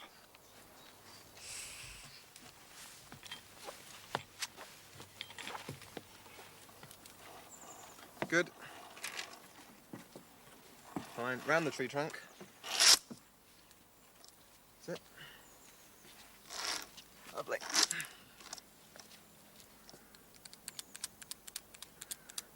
Right, I'm just putting the safety harness on. That's it.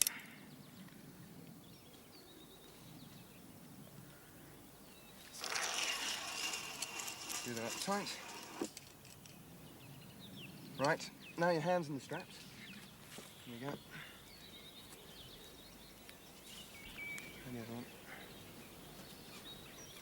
Right, you're all ready to go. This is awful. You'll be all right, go on. Bye,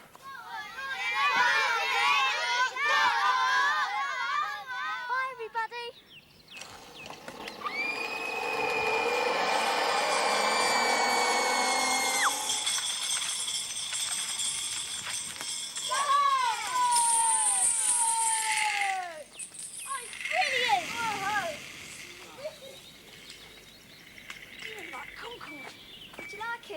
Yeah.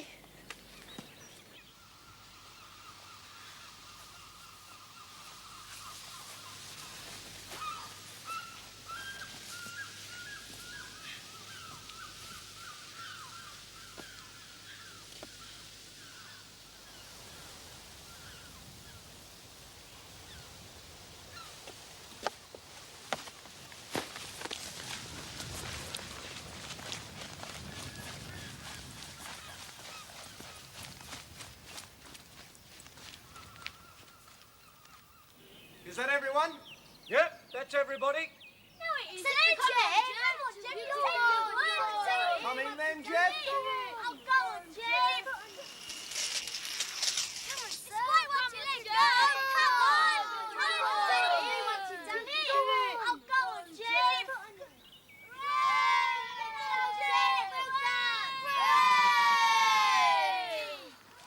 Yeah, it's a big hit.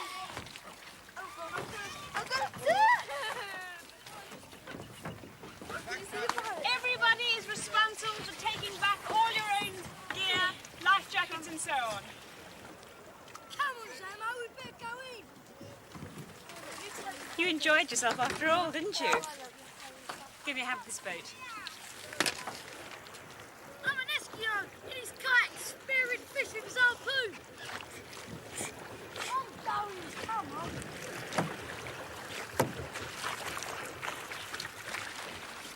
Zoom! Zoom! Zoom!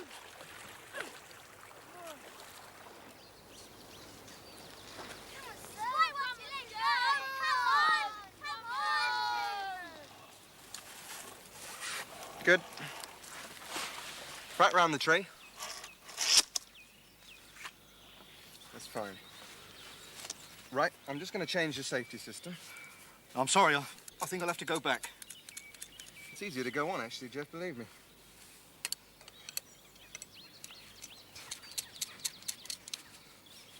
Fine. Now give me your hands for the straps.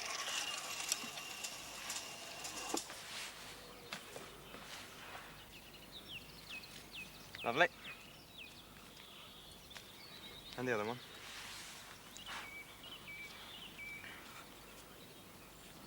Right. You're all ready. That's no good, I can't do it. Just take your time. How? Step off. Can't do it! Go on.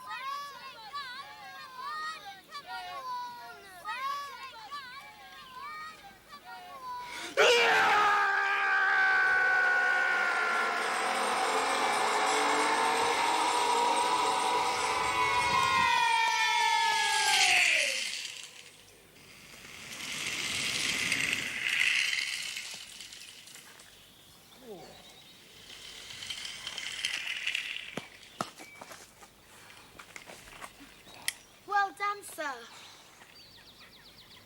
Did you enjoy it? Great feeling, innit? Put me foot in one of them hoops. Were you nervous at all, sir? Nervous? I was terrified.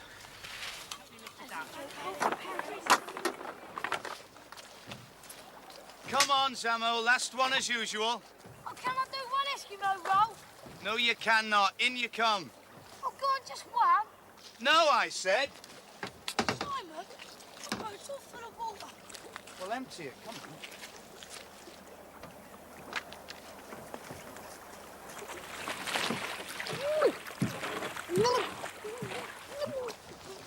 Turn it round. Simon! Simon! Look at Samo!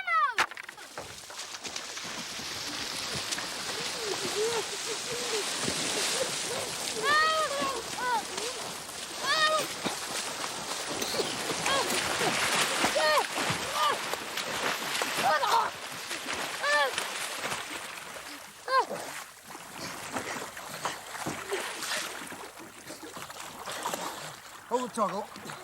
You all right? Go on, hold tight.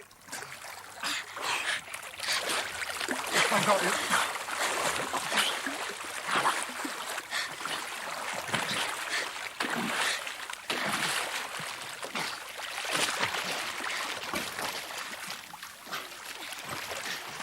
You okay?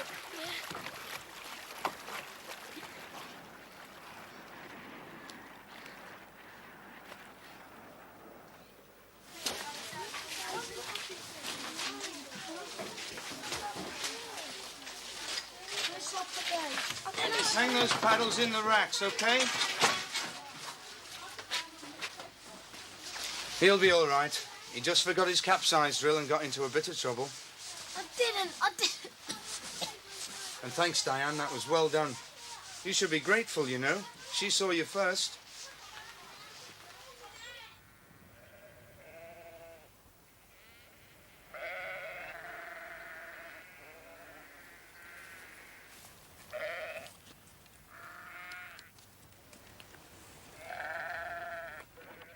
You again. What? What's the time? I'm working hard, I see. Where am I? You're not playing truant again, are you? No, honestly, I was doing my project. Your project? And what exactly is your project, eh? Well, the instructor gave it to me.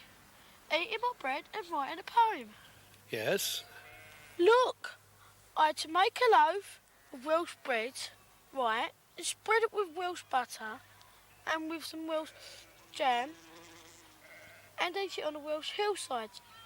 And write a poem about what it feels like. But you got New Zealand butter here.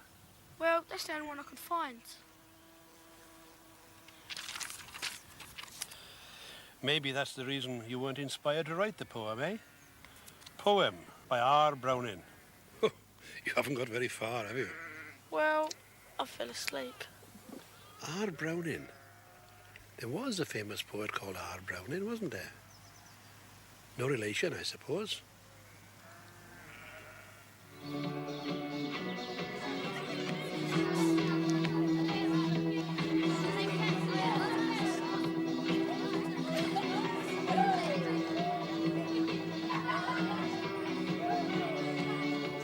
How's your bad foot, Rolly? Yeah, which one are you leaping on today? You old skiver. There's your girlfriend over there, Samo. Fill up! Yeah, I reckon you was only pretending in that canoe the other day, so she swim over and give you the kiss of life. Leave us, sir.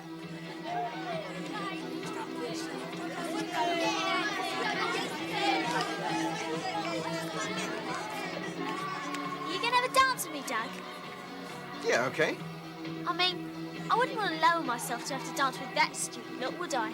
So it'll have to be you. Come on, then.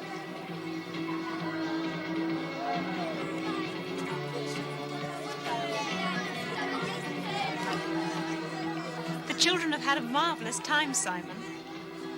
It's been a really wonderful week for all of us. Mm-hmm. Me included. I've learnt a lot. Thank you very much for everything. Oh, just doing my job, Terry.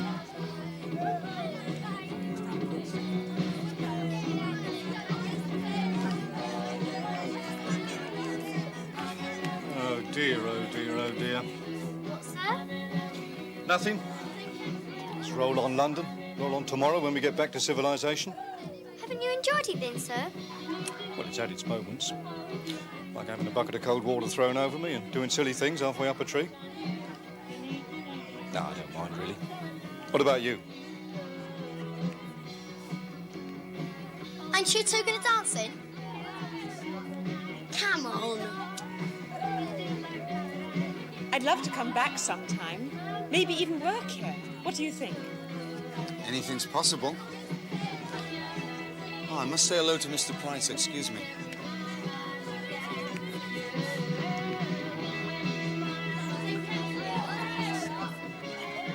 Hello, Mr. Price. Nice to see you. Hello there, nice to see you. It's very nice of you to let us use the barn again. Pleasure. Nice to see a disco and music and dancing. My goodness.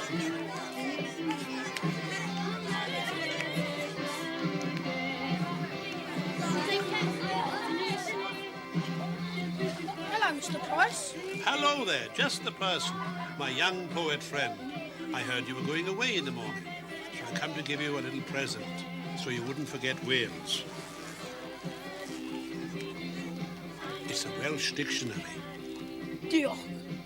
A tro nesa chi yn Gymru, dewch I weld ni. Excuse me? I beg your pardon. What I said was, the next time you're in Wales, come and see us.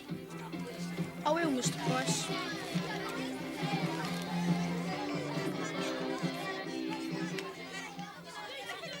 Could you shove on another tape, Jeff? Do what? Oh, all right. Yeah, and then you should come and dance with Terry. Yeah, come on, Jeff. Come and dance with Terry. Jeff and Terry. Jeff and Terry. Jeff and Terry. Jeff and Terry. Jeff and Terry. Jeff and Terry. Jeff and Terry. All right, all right. Now then, now we've got a bit of peace and quiet, I'd like to make an announcement.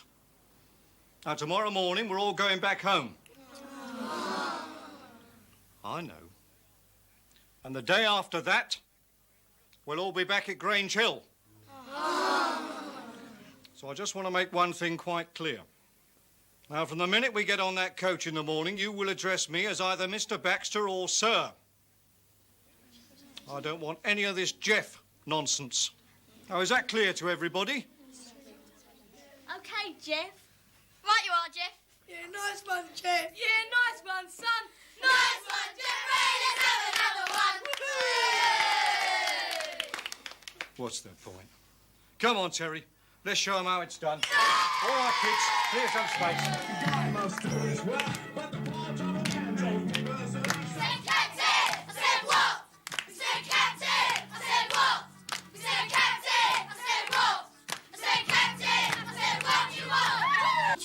Actually in the team. Oh, Johnny Hockey Sticks. Oh, well done, Faye. I'm so pleased for you. I know how much it meant to you. You don't run inside the school, Faye, Lucas. Sorry, miss.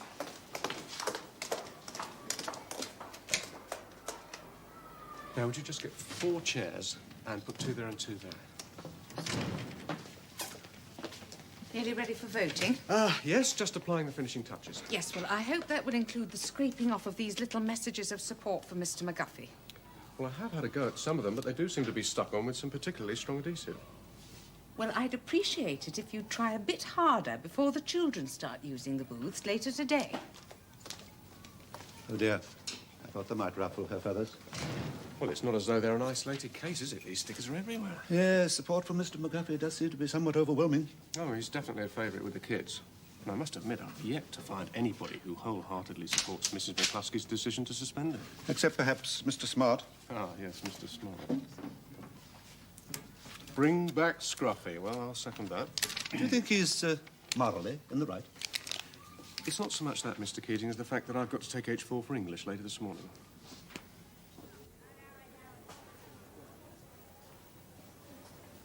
Annette? Oh, hello, Di. You back from the clinic, then? No, it's a mirage. Can't be.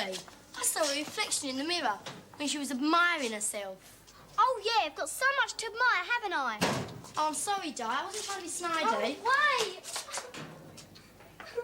Di, you all right?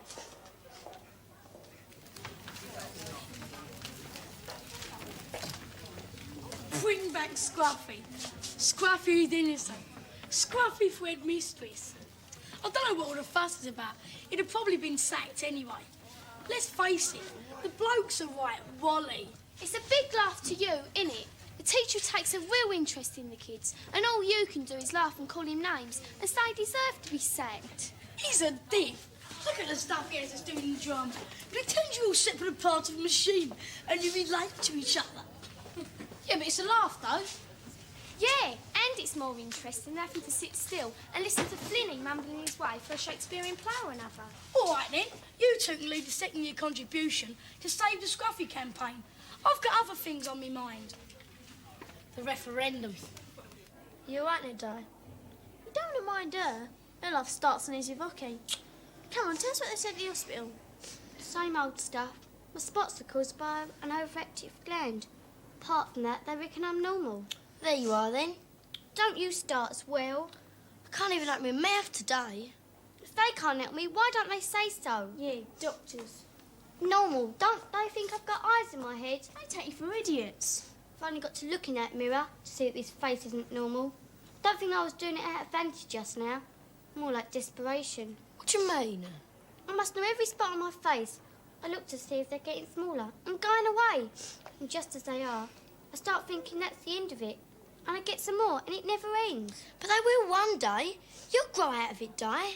Exactly what they said. It's easy enough to say when it's not them who have to live with it.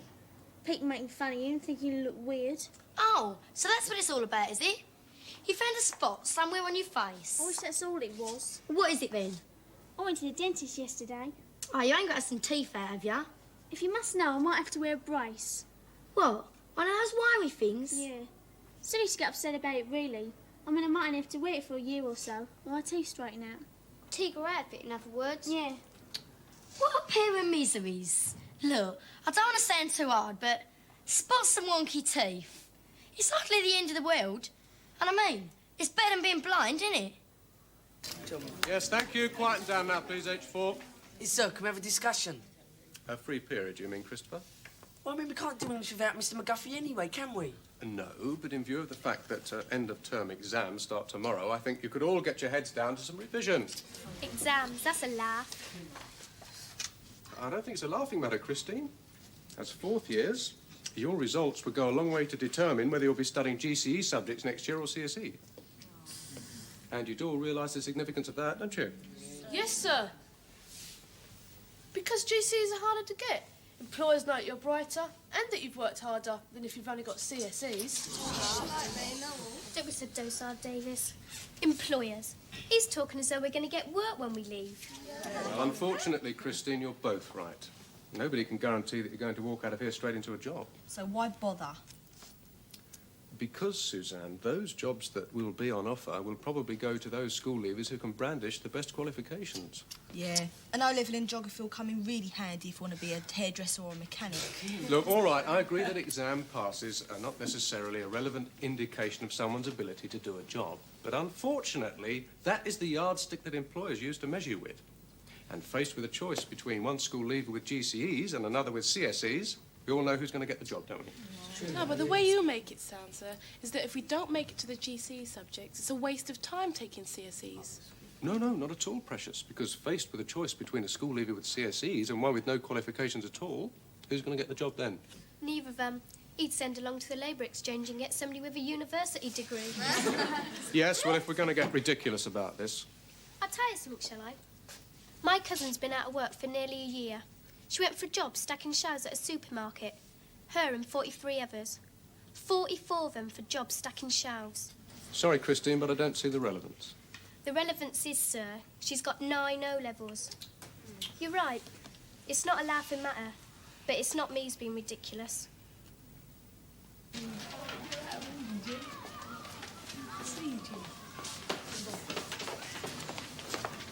Look, don't get flustered, girls. It's quite simple, really. All you have to do is mark a cross on the paper. But it's not your signature they want, Jonah. You have to mark yes or no. Right, Sammo? Another yes vote, eh? Yeah, of course. Not that it's likely to make much difference, though. Why not? It's all a waste of time. They'd never make flexi-time work. It's impossible. Anyone can see that. Yeah, me and Jimmy reckon McCluskey knows something. What's that supposed to mean? Well, why else would she agree to a referendum when she's not keen on flexi-time? She must have a good idea that voting's going to be in her favour. Yeah, but how can she? My old man says you only get referendums when the government's sure of getting the result it wants. Yeah, and who's the government round here? McCluskey.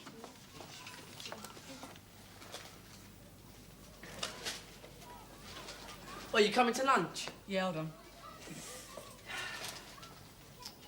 Go on, Ben, look at the faces on them two. The dynamic duo. Give her my love, Douglas. When I think how we used to go on about us two and Claire. Oh, Jonathan looks a bit moody too. You ain't in love as well, are you? No, he's just fretting about his O-levels, ain't it? Nah. You've got another year before you have to start panicking about them. It's just it. He's frightened in case he doesn't have to panic about them. Can I have that in English, please? That talk Bob would really put the wind up in, you know. He thinks he might not be chosen for GC subjects. Who, him? If he misses out, there's no hope for any of us. Oi, I bet you 50p you get the best mark out of the boys. I don't bet. That's a shame. Odds on certainly that. It's like guessing who Pogo's girlfriend is. Now, that would be a gamble. Stu Pop? You all right? Pogo's girlfriend. What about her? Everyone in the class ain't stopped talking about it, right? Well, so? So I've just thought of a way how we can make money out of Pogo for a change. How? The Pogo Patterson girlfriend sweepstake. Hey, Jonah, come down and play football? No, I've got some other business to attend to. Suit yourself. Come on, lads. Can I give you a hand, sir? Well, lad. Please, sir. Won't miss about. Yeah, look, we're trying these three. Get money off them, we'll get money off of anyone. You can say that again. Hello, girls. We got a little proposition for you. Oh, Claire, you should have warned us about these two. No, it's nothing like that, honest. It's Pogo's love life we want to talk about. Oh, no thanks, I'm eating. So you don't want to know who his mystery girlfriend is, then? You don't know. Don't we, though? Start sorting these out, will you? Thank you. I finished with them booths, sir. Thank you, Jones. We're very grateful for your help. Can I with the voting slips now? Well, Go on, sir, please. far be it from me to discourage such a cooperative spirit, especially during the lunch hour. Precious, will you show Gordon, is it? Yes, sir. Will you show Gordon what to do? Fine. It's easy, really. You just take a bundle of voting slips, separate them into 3 trays, and then bring them over to these 3 tables to be counted. 3? What's the third pile for? Spoil papers. You know, the ones that kids have scribbled and written rude messages over. I don't want to go and do that for. Don't ask me, but unless a voting slip has got the word yes or no on it, it doesn't count. Well, Gordon, do you understand the procedure now? Yes, sir. Now let's get this straight. You're going to draw up a list of girls' names. That's right. And everyone who enters this sweepstake of yours gets to pick a girl's name out of the bin. Yeah, and the winner gets a £5. How much are your tickets? 50p? Oh, is that all? I'll have half a dozen. No, I'm sorry. Strictly limited supply. We're only selling 20 altogether, aren't we? 20? With 50p? That's still 10 quid. See, Suzanne's going to do well in her maths exam. So if the winner gets £5, that leaves you 2 with a fiver. Well, we've got to make it worth our while. All right. On your bike. All right. We'll have one each. Claire? Might be worth our while. Cheers, Claire. You better know what it is, that's all. Was that an expert salesman in action or what? £1.50 in the bin already. Yeah, but you heard what Christine said. They ain't gonna let us hold on to their money if we can't come up with a mystery name. Look, if it will shut you up, I'll have a little chat with Pogo, OK?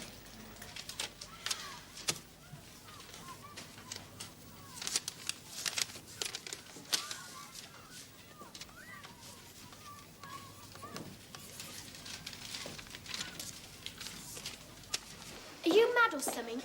Now, you heard him. He's only selling 20 tickets. That must give us a chance of winning, you know. Oh, whoopee. A fiver between 3 of us. We're going to paint the town red. I'll put it towards another issue of the mag. Did she say what I thought she said? Claire? We've just had an English lesson this morning, right? Taken by a woodwork teacher that doesn't know anything about the subject, but spends most of the lesson telling us how vital it is that we should do well at it. They're short of staff. It's a cut, you know. So why is this Ben scruffy? It's not fair to the kids. And most of all, it isn't fair to him. Look, I know what this is all about. You think Scruffy's been suspended for the magazine while the rest of us have got away with it, yeah? Well, hasn't he? Even if he has, it's hardly our fault. But we can do something about it, though. Such as? Calling for a rally to demand his reinstatement. In the magazine? You need your bumps feeling. No, this time it'll be all legal. We use our own paper, print it by hand, then photocopy it down the local library.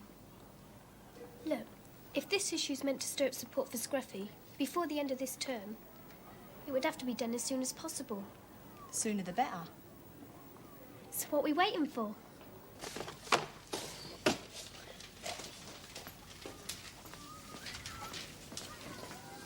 Right then, Precious? Right then.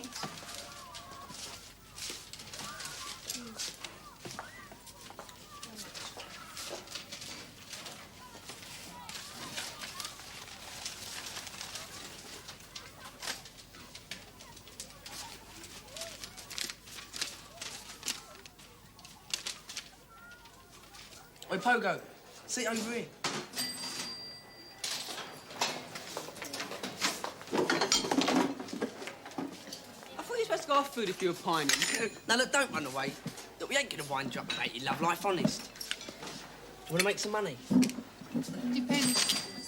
£1 for just 2 words. How does that sound? What words? Her name. Your girlfriend. Forget it. All right. £2. £1 a word. Look, mate, for £10, okay? I don't believe it. Pogo Watson turning down a chance to make easy money because of a girl. Some alien force must have taken over his body. Yeah, well, whatever it is, that's blown the sweepstake, you know. You put him on his guard now. You won't let it slip now. No, we just got to wait till after the exams. We've just got to be subtle. Like you were just then. Did you want honestly think you could get away with this, Jones? I mean, credit us with some intelligence. Your pile of spoiled papers was by far the largest, and most of the defaced voting slips have quite obviously been tampered with by the same hand. No wonder you went to such lengths to ensure that you were involved with the count. No, sir. I only wanted to be there to make sure it was all fair. Can I believe what I'm hearing, Mr. Keating? To make sure it was fair? Yes, miss. I'd never heard of spoiled papers till Precious told me about them. So what on earth possessed you to do such a thing? Oh, a simple precaution to ensure the referendum turned out favourably. After all, the idea for flexi-time did initially come from Jones. But that defeats the whole purpose of a referendum. Why go to the trouble of finding out what the majority want when one individual is prepared to cheat to get his own way? Precisely. We'll have to abandon the whole thing. No, not necessarily. If the vote is overwhelmingly for or against flexi-time, then obviously the efforts of Mr. Jones here will have had little effect. If, however, the result is close, then we will certainly have to declare the referendum null and void. All of which will mean that the time and effort of a lot of people will have been completely wasted. I shall be writing to your parents. In the meantime, not a word about this to anybody. Do you understand? Yes, miss. I hope you do.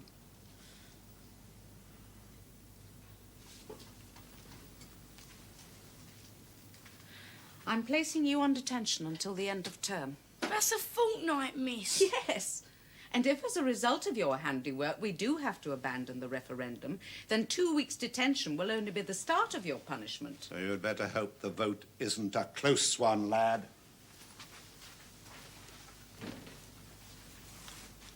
One way and another, I think it would be better if we delayed any announcement about the referendum until after the exams. Any particular reason? Support for Mr. McGuffey seems to be gathering momentum. A few stickers. More irritating than anything else. No, it's more than that. There's a definite mood of resentment building up amongst the pupils. I'm hoping the exams will take the steam out of them. Would you give those out, please, Douglas?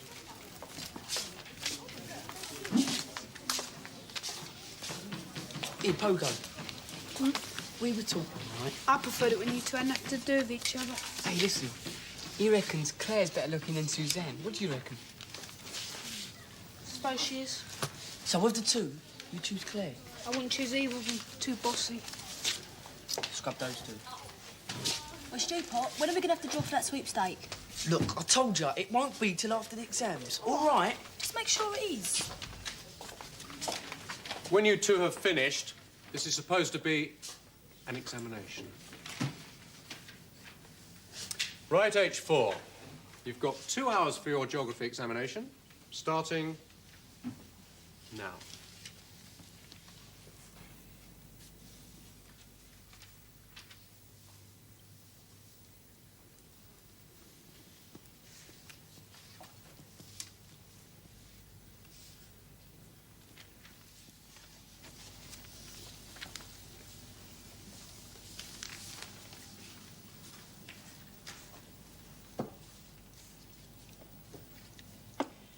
You have 10 minutes left, N2. Start finishing the question you're on now.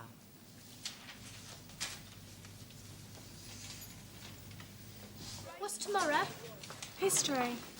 Oh, poor you. I've got media studies. Couldn't stand all those dates and stuff.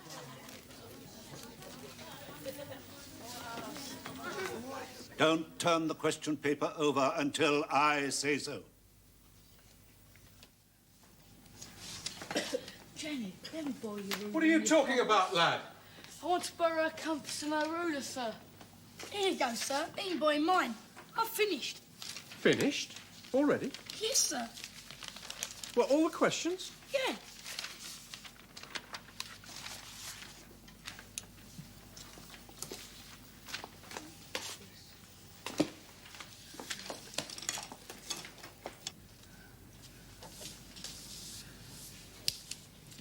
Pens down, H4. Time's up. Precious, will you collect the answer papers? And the rest of you file out quietly, please. There may still be exams in progress elsewhere.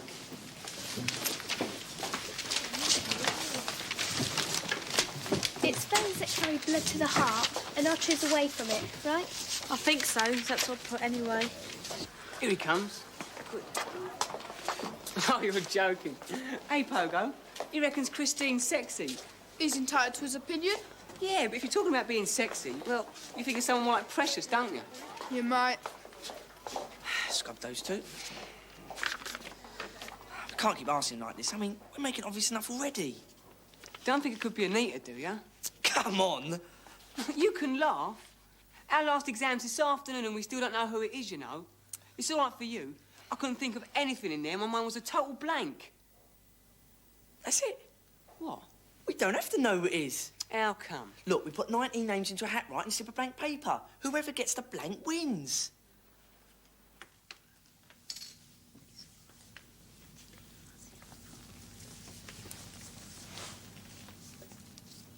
Quite the doodler, aren't you, Jones? If it's not voting slips, it's exam question papers. Is this anyone I should know? I don't think so, sir.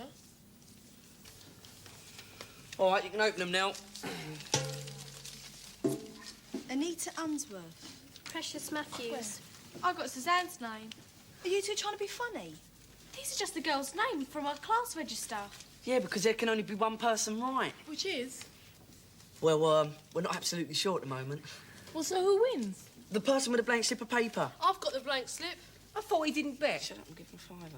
Oh, come on, Evie, you give us the actual name of Poker's girlfriend and we get our money back. Look, what does it matter anyway? There can only be one person right, OK? And none of the others have got the right name. How do you know? I mean, it could be Claire's name. No, but she's got your name. And I might be Pogo's girlfriend. Oh, shut up, Or it Suzanne. could be Precious or Christine or even Anita. Yeah, but it's not. But you don't know that. So you either come up with a name by the end of next week. Or we get a refund.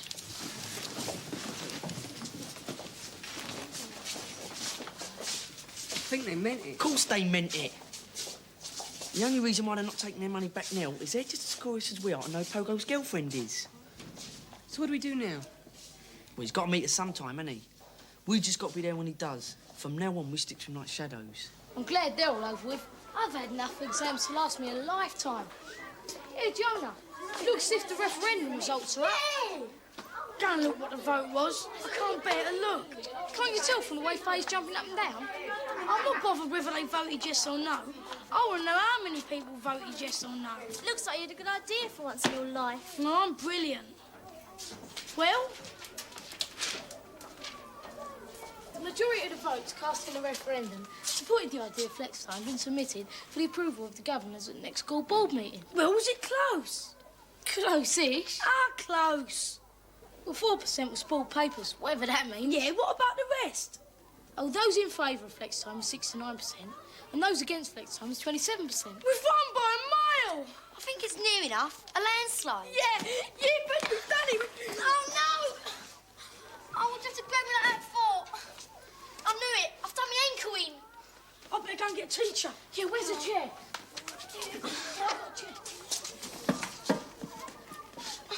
You'll be all right, Faye. Yeah, but not in time for the district hockey match, though. Don't worry, it's only a game. It could have been worse. If Rowley had fallen on you, you'd never played hockey again. So cheer up. I mean, it's sprained ankles. Yeah, well, OK, turn it off. That'll do. Count these. Everything all right? Yeah, we're just going to count them. Oh, hello, Sheila. Hello, Jim. Oh, see the night shifts here again? That poor old photocopier. It's been working overtime these past few evenings. Don't worry, it isn't coming out of your union funds. We've paid Mrs. Maguire for all the materials. Rally to save McGuffey. What's all this about then, Sammy? We're organising industrial action to protest against a case of victimisation. I see.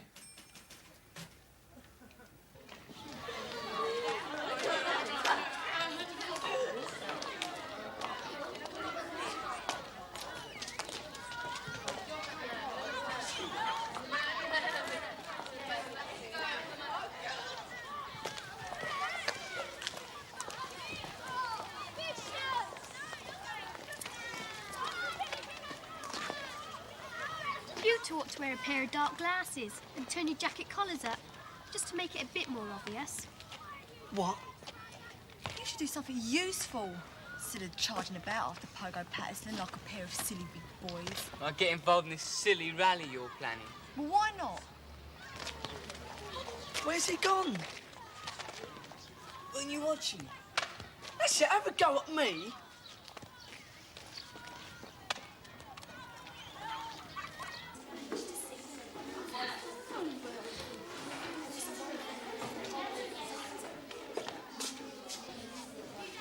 Hold up, everyone. Here comes Bamber Gascoigne. OK, fans, don't clap, just throw money. You're not that clever, you know, Jones. Di's marks were nearly as good as yours. Yeah, well, don't get upset about it, Maguire.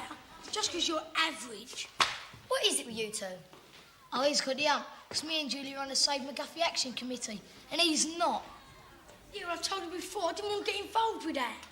Oh, yeah. I remember, what was it? Busy trying to wreck the referendum? I heard about that. Scribbling on the votes.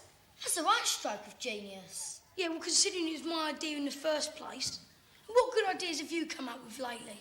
Actually, if it hadn't been for Zammo, we wouldn't be able to photocopy the fighting issue for the magazine. Yeah, and it's a lot more than you've done so far.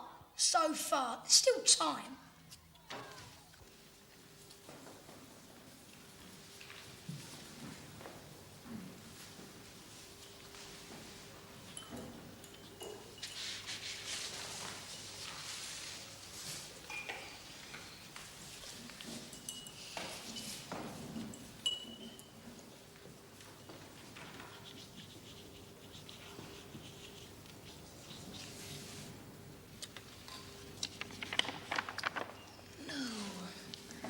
This is useless. Look, offer to stay behind and clear up afterwards, okay?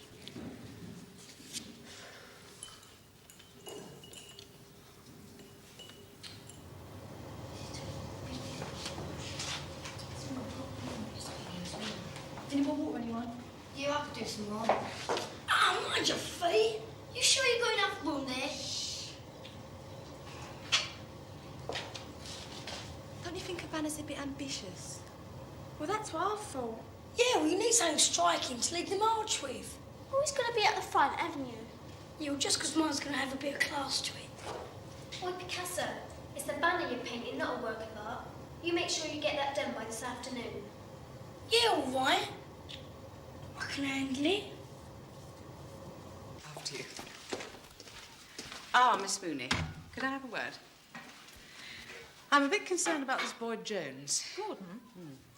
I supervised N2's geography examination myself, and for a full 15 minutes at the end, he just sat staring out of the window. But Gordon came top in geography. Precisely. I had similar reports in from other teachers. Jones was always the first one to finish. So I checked all his results. Which were very good. Very good. On this evidence, he's an extremely bright boy. And yet all the reports I've had stress that he hardly ever seems to be paying any attention during lessons. Yes, he does seem to make a point of appearing phlegmatic. Is he a popular boy? Very much so. It's possible he may be prepared to sacrifice his academic potential in order to preserve that popularity. We'll have to look into it.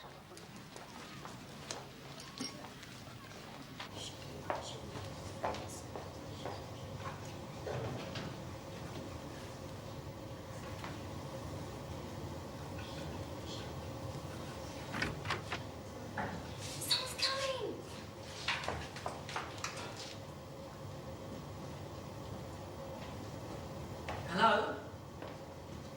Hello? Is anybody in here? What's happening? I should ask you that. Mooching around here on the sly. No, I wasn't mooching around. I was looking for Claire. Well, now you've found her. Can I see you in private? Look, what's it about? I'm busy with these placards. That's what it's about. Don't you think we're in this deep enough already? In what? Suspended once, null expelled over the magazine. What are you trying to do? Give McCluskey enough evidence to boot you out for good? I'm organising resistance against an unfair suspension. Look, when this is all over, she'll want to know who's behind it. And it won't take long to come out with your name. Do you think so? Look, I saw how close you come to getting caught in the art room. And now all this. I mean, if I can find it, how long do you think it'll take for someone else to? We'll be out of here soon. So, if you don't agree with us, just keep out of our way. But I do agree. But you're frightened to get involved. I'm not frightened. I've got more sense than to line up behind a bunch of stupid girls. Thanks. Well, as long as we know how you feel.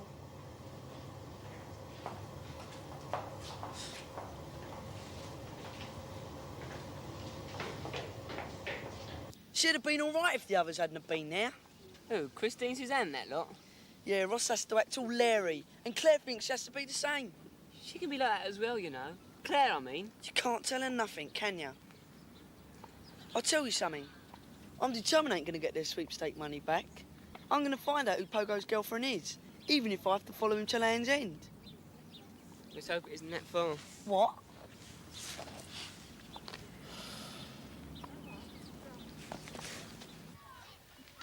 Thank you all for being so prompt. I realise this is very short notice, and I'll try not to take up too much of your lunchtime. Briefly, I've called you together to tell you that for the past week I've been trying without much success to get in touch with Mr. McGuffey. I finally managed to contact him this morning. It seems that he's been away for a few days to think things over. Evidently, this period of reflection has allowed us both time to assess our differences more objectively. During a long telephone conversation, it became clear that I had judged him too hastily and, in some respects, wrongly. For his part, Mr. McGuffey seems to have arrived at a greater understanding of the reasons which caused me to suspend him. All sounds very harmonious. I wouldn't go quite that far, Mr. Smart. But I am happy to say that as a result of our conversation, I offered to reinstate Mr. McGuffey, and he has agreed to come back to Grange Hill. Well, that's marvellous. Yes, Mr. Hopwood, I'm sure that's good news for all those of you who've had to struggle along with his English classes. I don't know, I quite enjoyed my little stint. I think it's good news for all of us. Mr. McGuffey's a very popular man. So everybody keeps telling me. Don't wish to put a dampener on all the rejoicing, but I take it everybody has seen this little propaganda rag inciting the pupils of Grange Hill to march on the school tomorrow morning on Mr. McGuffey's behalf. Yes, I think we've all seen it. In that case, may I ask if your decision has in any way been influenced by this threat of action? You're still new to this school, Mr. Smart. I do hope you'll come to know me better. Does this mean you'll be making some sort of announcement to prevent the march on the school? No, I think if I did that, those people concerned might make the same mistake as Mr. Smart. And I don't want anybody to think of me as someone who gives into force, any kind of force. So you're just going to let the demonstration take its course? Certainly. I'm positive it won't amount to more than a minor disturbance, and I think we ought to handle it as such. Keep a low profile, you mean? I will be taking the precaution of keeping the doors to the main building locked until we have things under control. But I think we should have as few teachers as possible patrolling the playground. You mean, appear as though we'd all taken it in our stride sort of thing? Absolutely. My idea is to have the marchers met at the gate and then diverted into an outside building, say, the gymnasium. Brilliant. That'll really show this ragbag of a demonstration up for the insignificant waste of time it is. Nice one. I'm so glad you approve, Mr. Smart.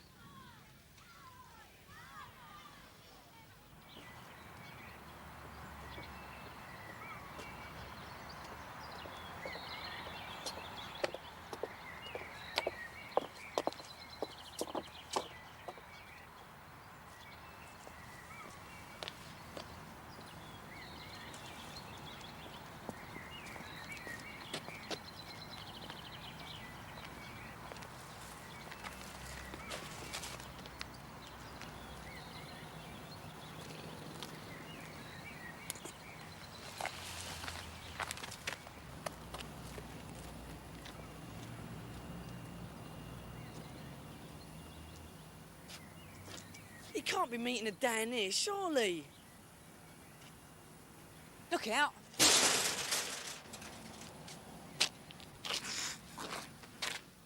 that it? Yeah, I think so.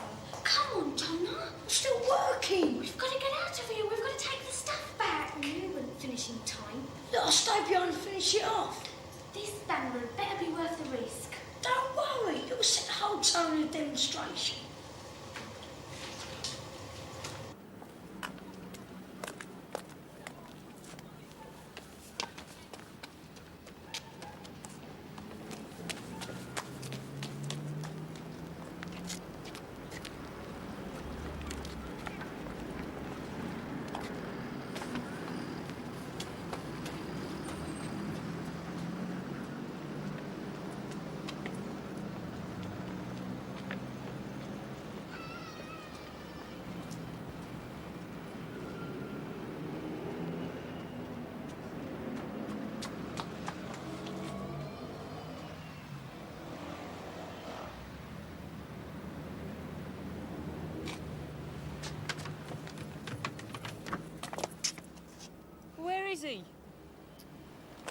forget about it.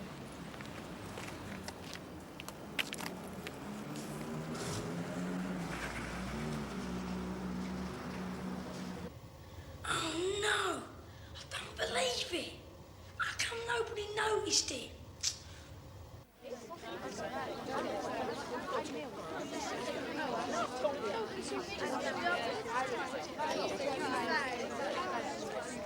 Oh, that's brilliant.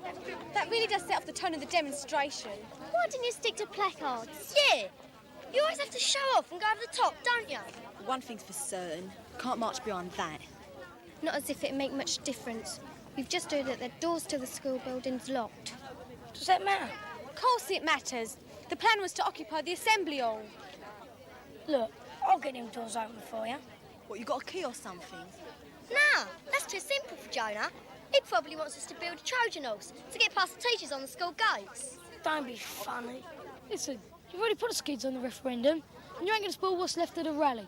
So just push off. Look, get the kids into the school playground, and I'll guarantee you get them doors open. What have we got to lose? Yeah, and you better not let us down this time. Don't worry, I can handle it.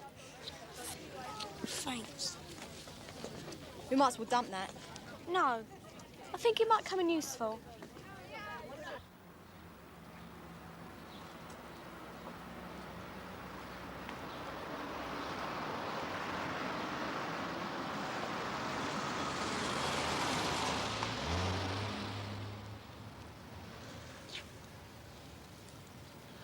Do you know what this reminds me of? You ever see that film Zulu Dawn? The beleaguered little garrison with just a handful of heroes waiting in the silence for the dreadful thump of the drums and the glint of the sun on the assegais. Yeah, something like that. Listen, answer when she calls your name. Rachel Charles. Yeah. Jackie Benson. Yeah. Sharon Brophy. Yeah. Tracy Thomas. Yeah. Matthew Keogh. Yeah. Kate Smith. Yeah. John Cavanagh. Yeah.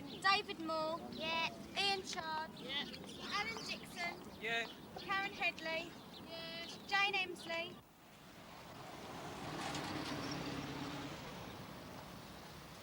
It's the waiting I can't stand, Carruthers.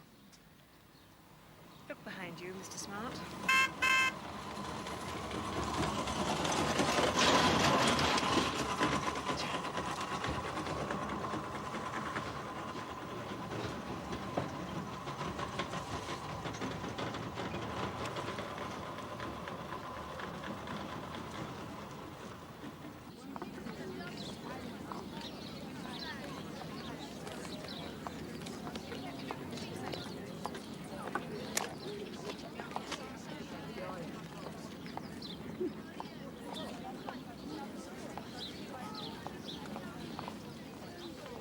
Do you lot know what they're supposed to be doing?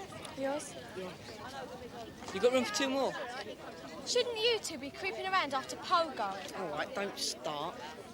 I mean, it was you who insisted on knowing his girlfriend's name. What about a refund then? 50p. And the others? They're all here. All right, give us a chance. Well, that should boost morale a bit more.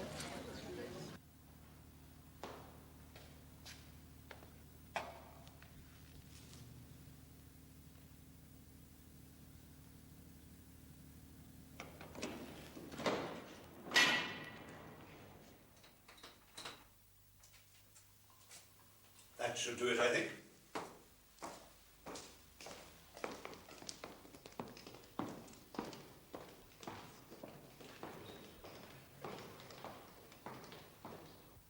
Listen, before we let them into the gym, it's shoes off, right? I don't want my floor trampled by a bunch of heavy-booted degenerates. If they ever show up, that is. Hello, listen.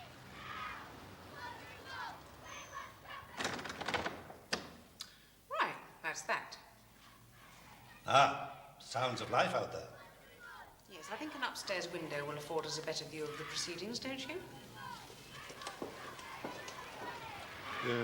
Yeah, they're coming this way, all right. We'll give the other two a shout. Yeah. Terry! Nick!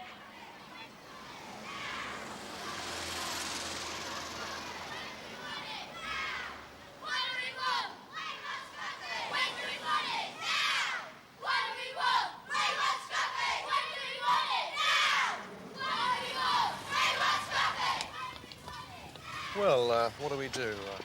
Link arms or something? Thin red line, eh? Somehow I don't think that's going to be necessary.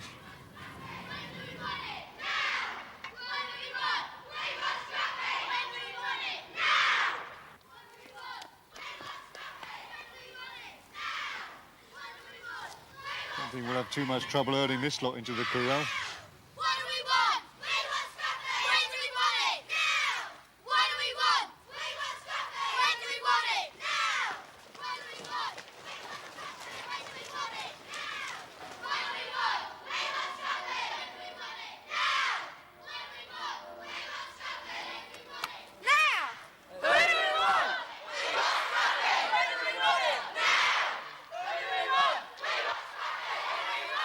Oh, no, the other gate! Don't panic, they can only get as far as the car.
Wait!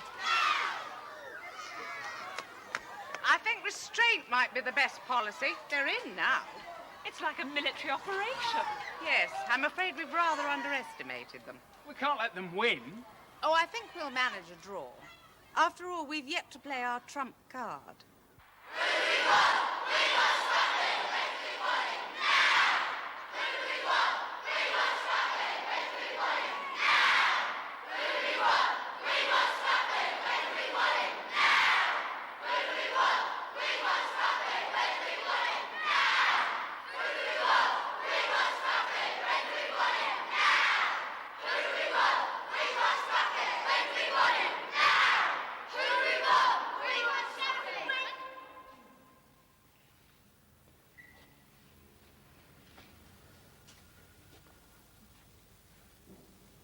Well, this is a surprise.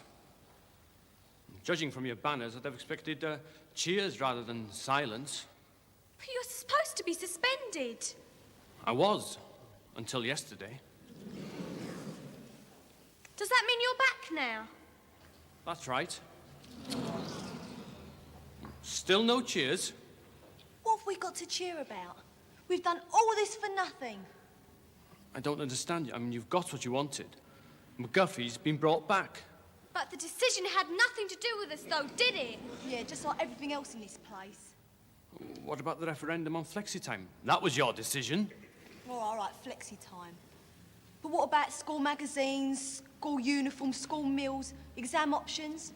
See, we just get told about these things as if they don't concern us. And I thought you were just marching for me. All right. So there were other things we wanted to protest about. But this hall is full of kids who all turned out for you because they thought you were different. And all you can do is stand there and belittle us. You're just like all the others. All right, come on. Suzanne Clare, look, I know this was a genuine demonstration of support for me, and I'm very grateful. It's something I'll always remember. I'd just like to say a few words before you disperse.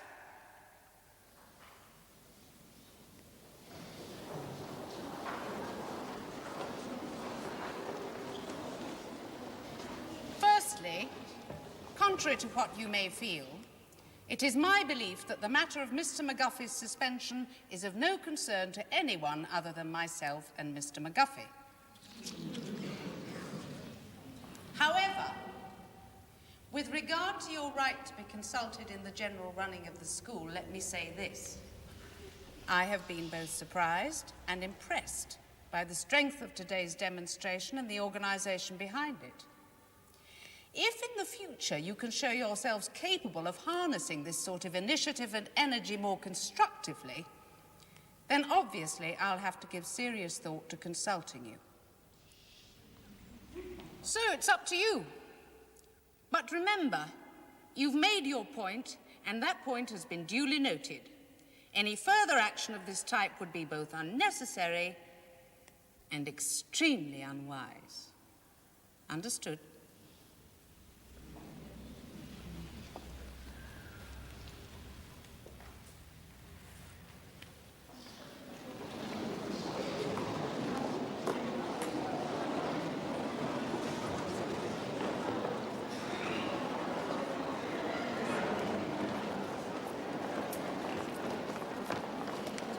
Jonah.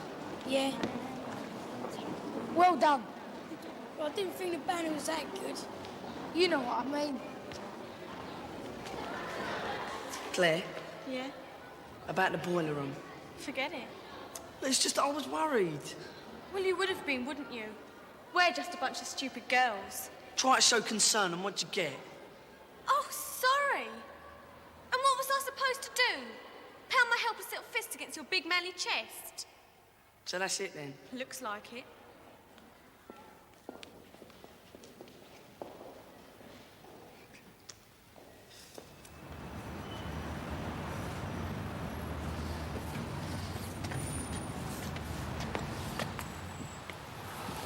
I'm sorry we gave them their money back now. Looks like we did that too soon and all. A St Mary's uniform. Of course. We've been taking it for granted that she was from Grange Hill.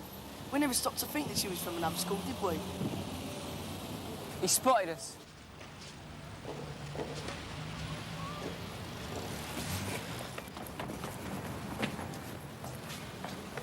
Quick!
Các bạn ơi, sẽ hướng dẫn các bạn làm tập câu 1 và câu 2 nha. Câu bài tự đánh giá nhà phát minh 6 tuổi.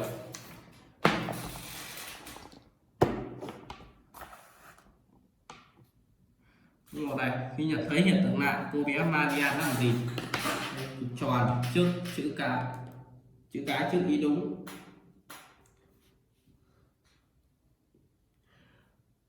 Khi nhận thấy hiện tượng lạ, cô bé Maria đã làm gì? Khoanh tròn chữ cái chữ ý đúng. Khi thấy hiện tượng lạ, cô bé Maria đã làm gì? Khoanh tròn chữ cái đúng. A. Chỉ ngồi im lặng lẽ. A. Chỉ ngồi im lặng lẽ quan sát. B. Chỉ tự đặt cho mình câu hỏi. C. Chỉ ngồi nghĩ cách giải thích. D. Vào bếp tự làm thí nghiệm. Cái này thì vào sách các bạn sẽ làm rất là nhanh.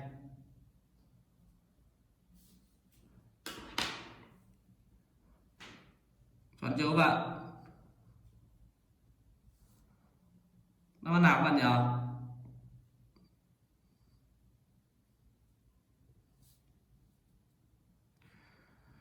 Đáp án nào các bạn? Mình nghĩ thì đáp án B. Không sách như làm bừa nha các bạn. Được chưa? Ok nha. Tiếp theo này, câu 2 này. Khi Maria nói với cha về phát hiện của mình, thái độ của người cha nào hay cái đúng?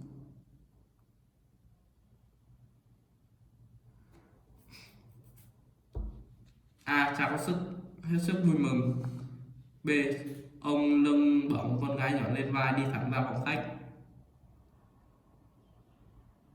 Ông chỉ hỉ hả nói đây sẽ là giáo sư đời thứ 7 của gia tộc tôi. Để ông tin Maya sẽ được giải thưởng Nobel. Được chưa các bạn? Này đâu, nào các bạn nhỉ? Mình nghĩ nào án B các bạn ạ. Nhưng mà vẫn đang phân vân không biết án B hay là án C nữa. Thôi phải chữa quay 10 các bạn. Các bạn có sách các bạn có thể check để được. B nha các bạn. Vài năm thì xong được chưa các bạn?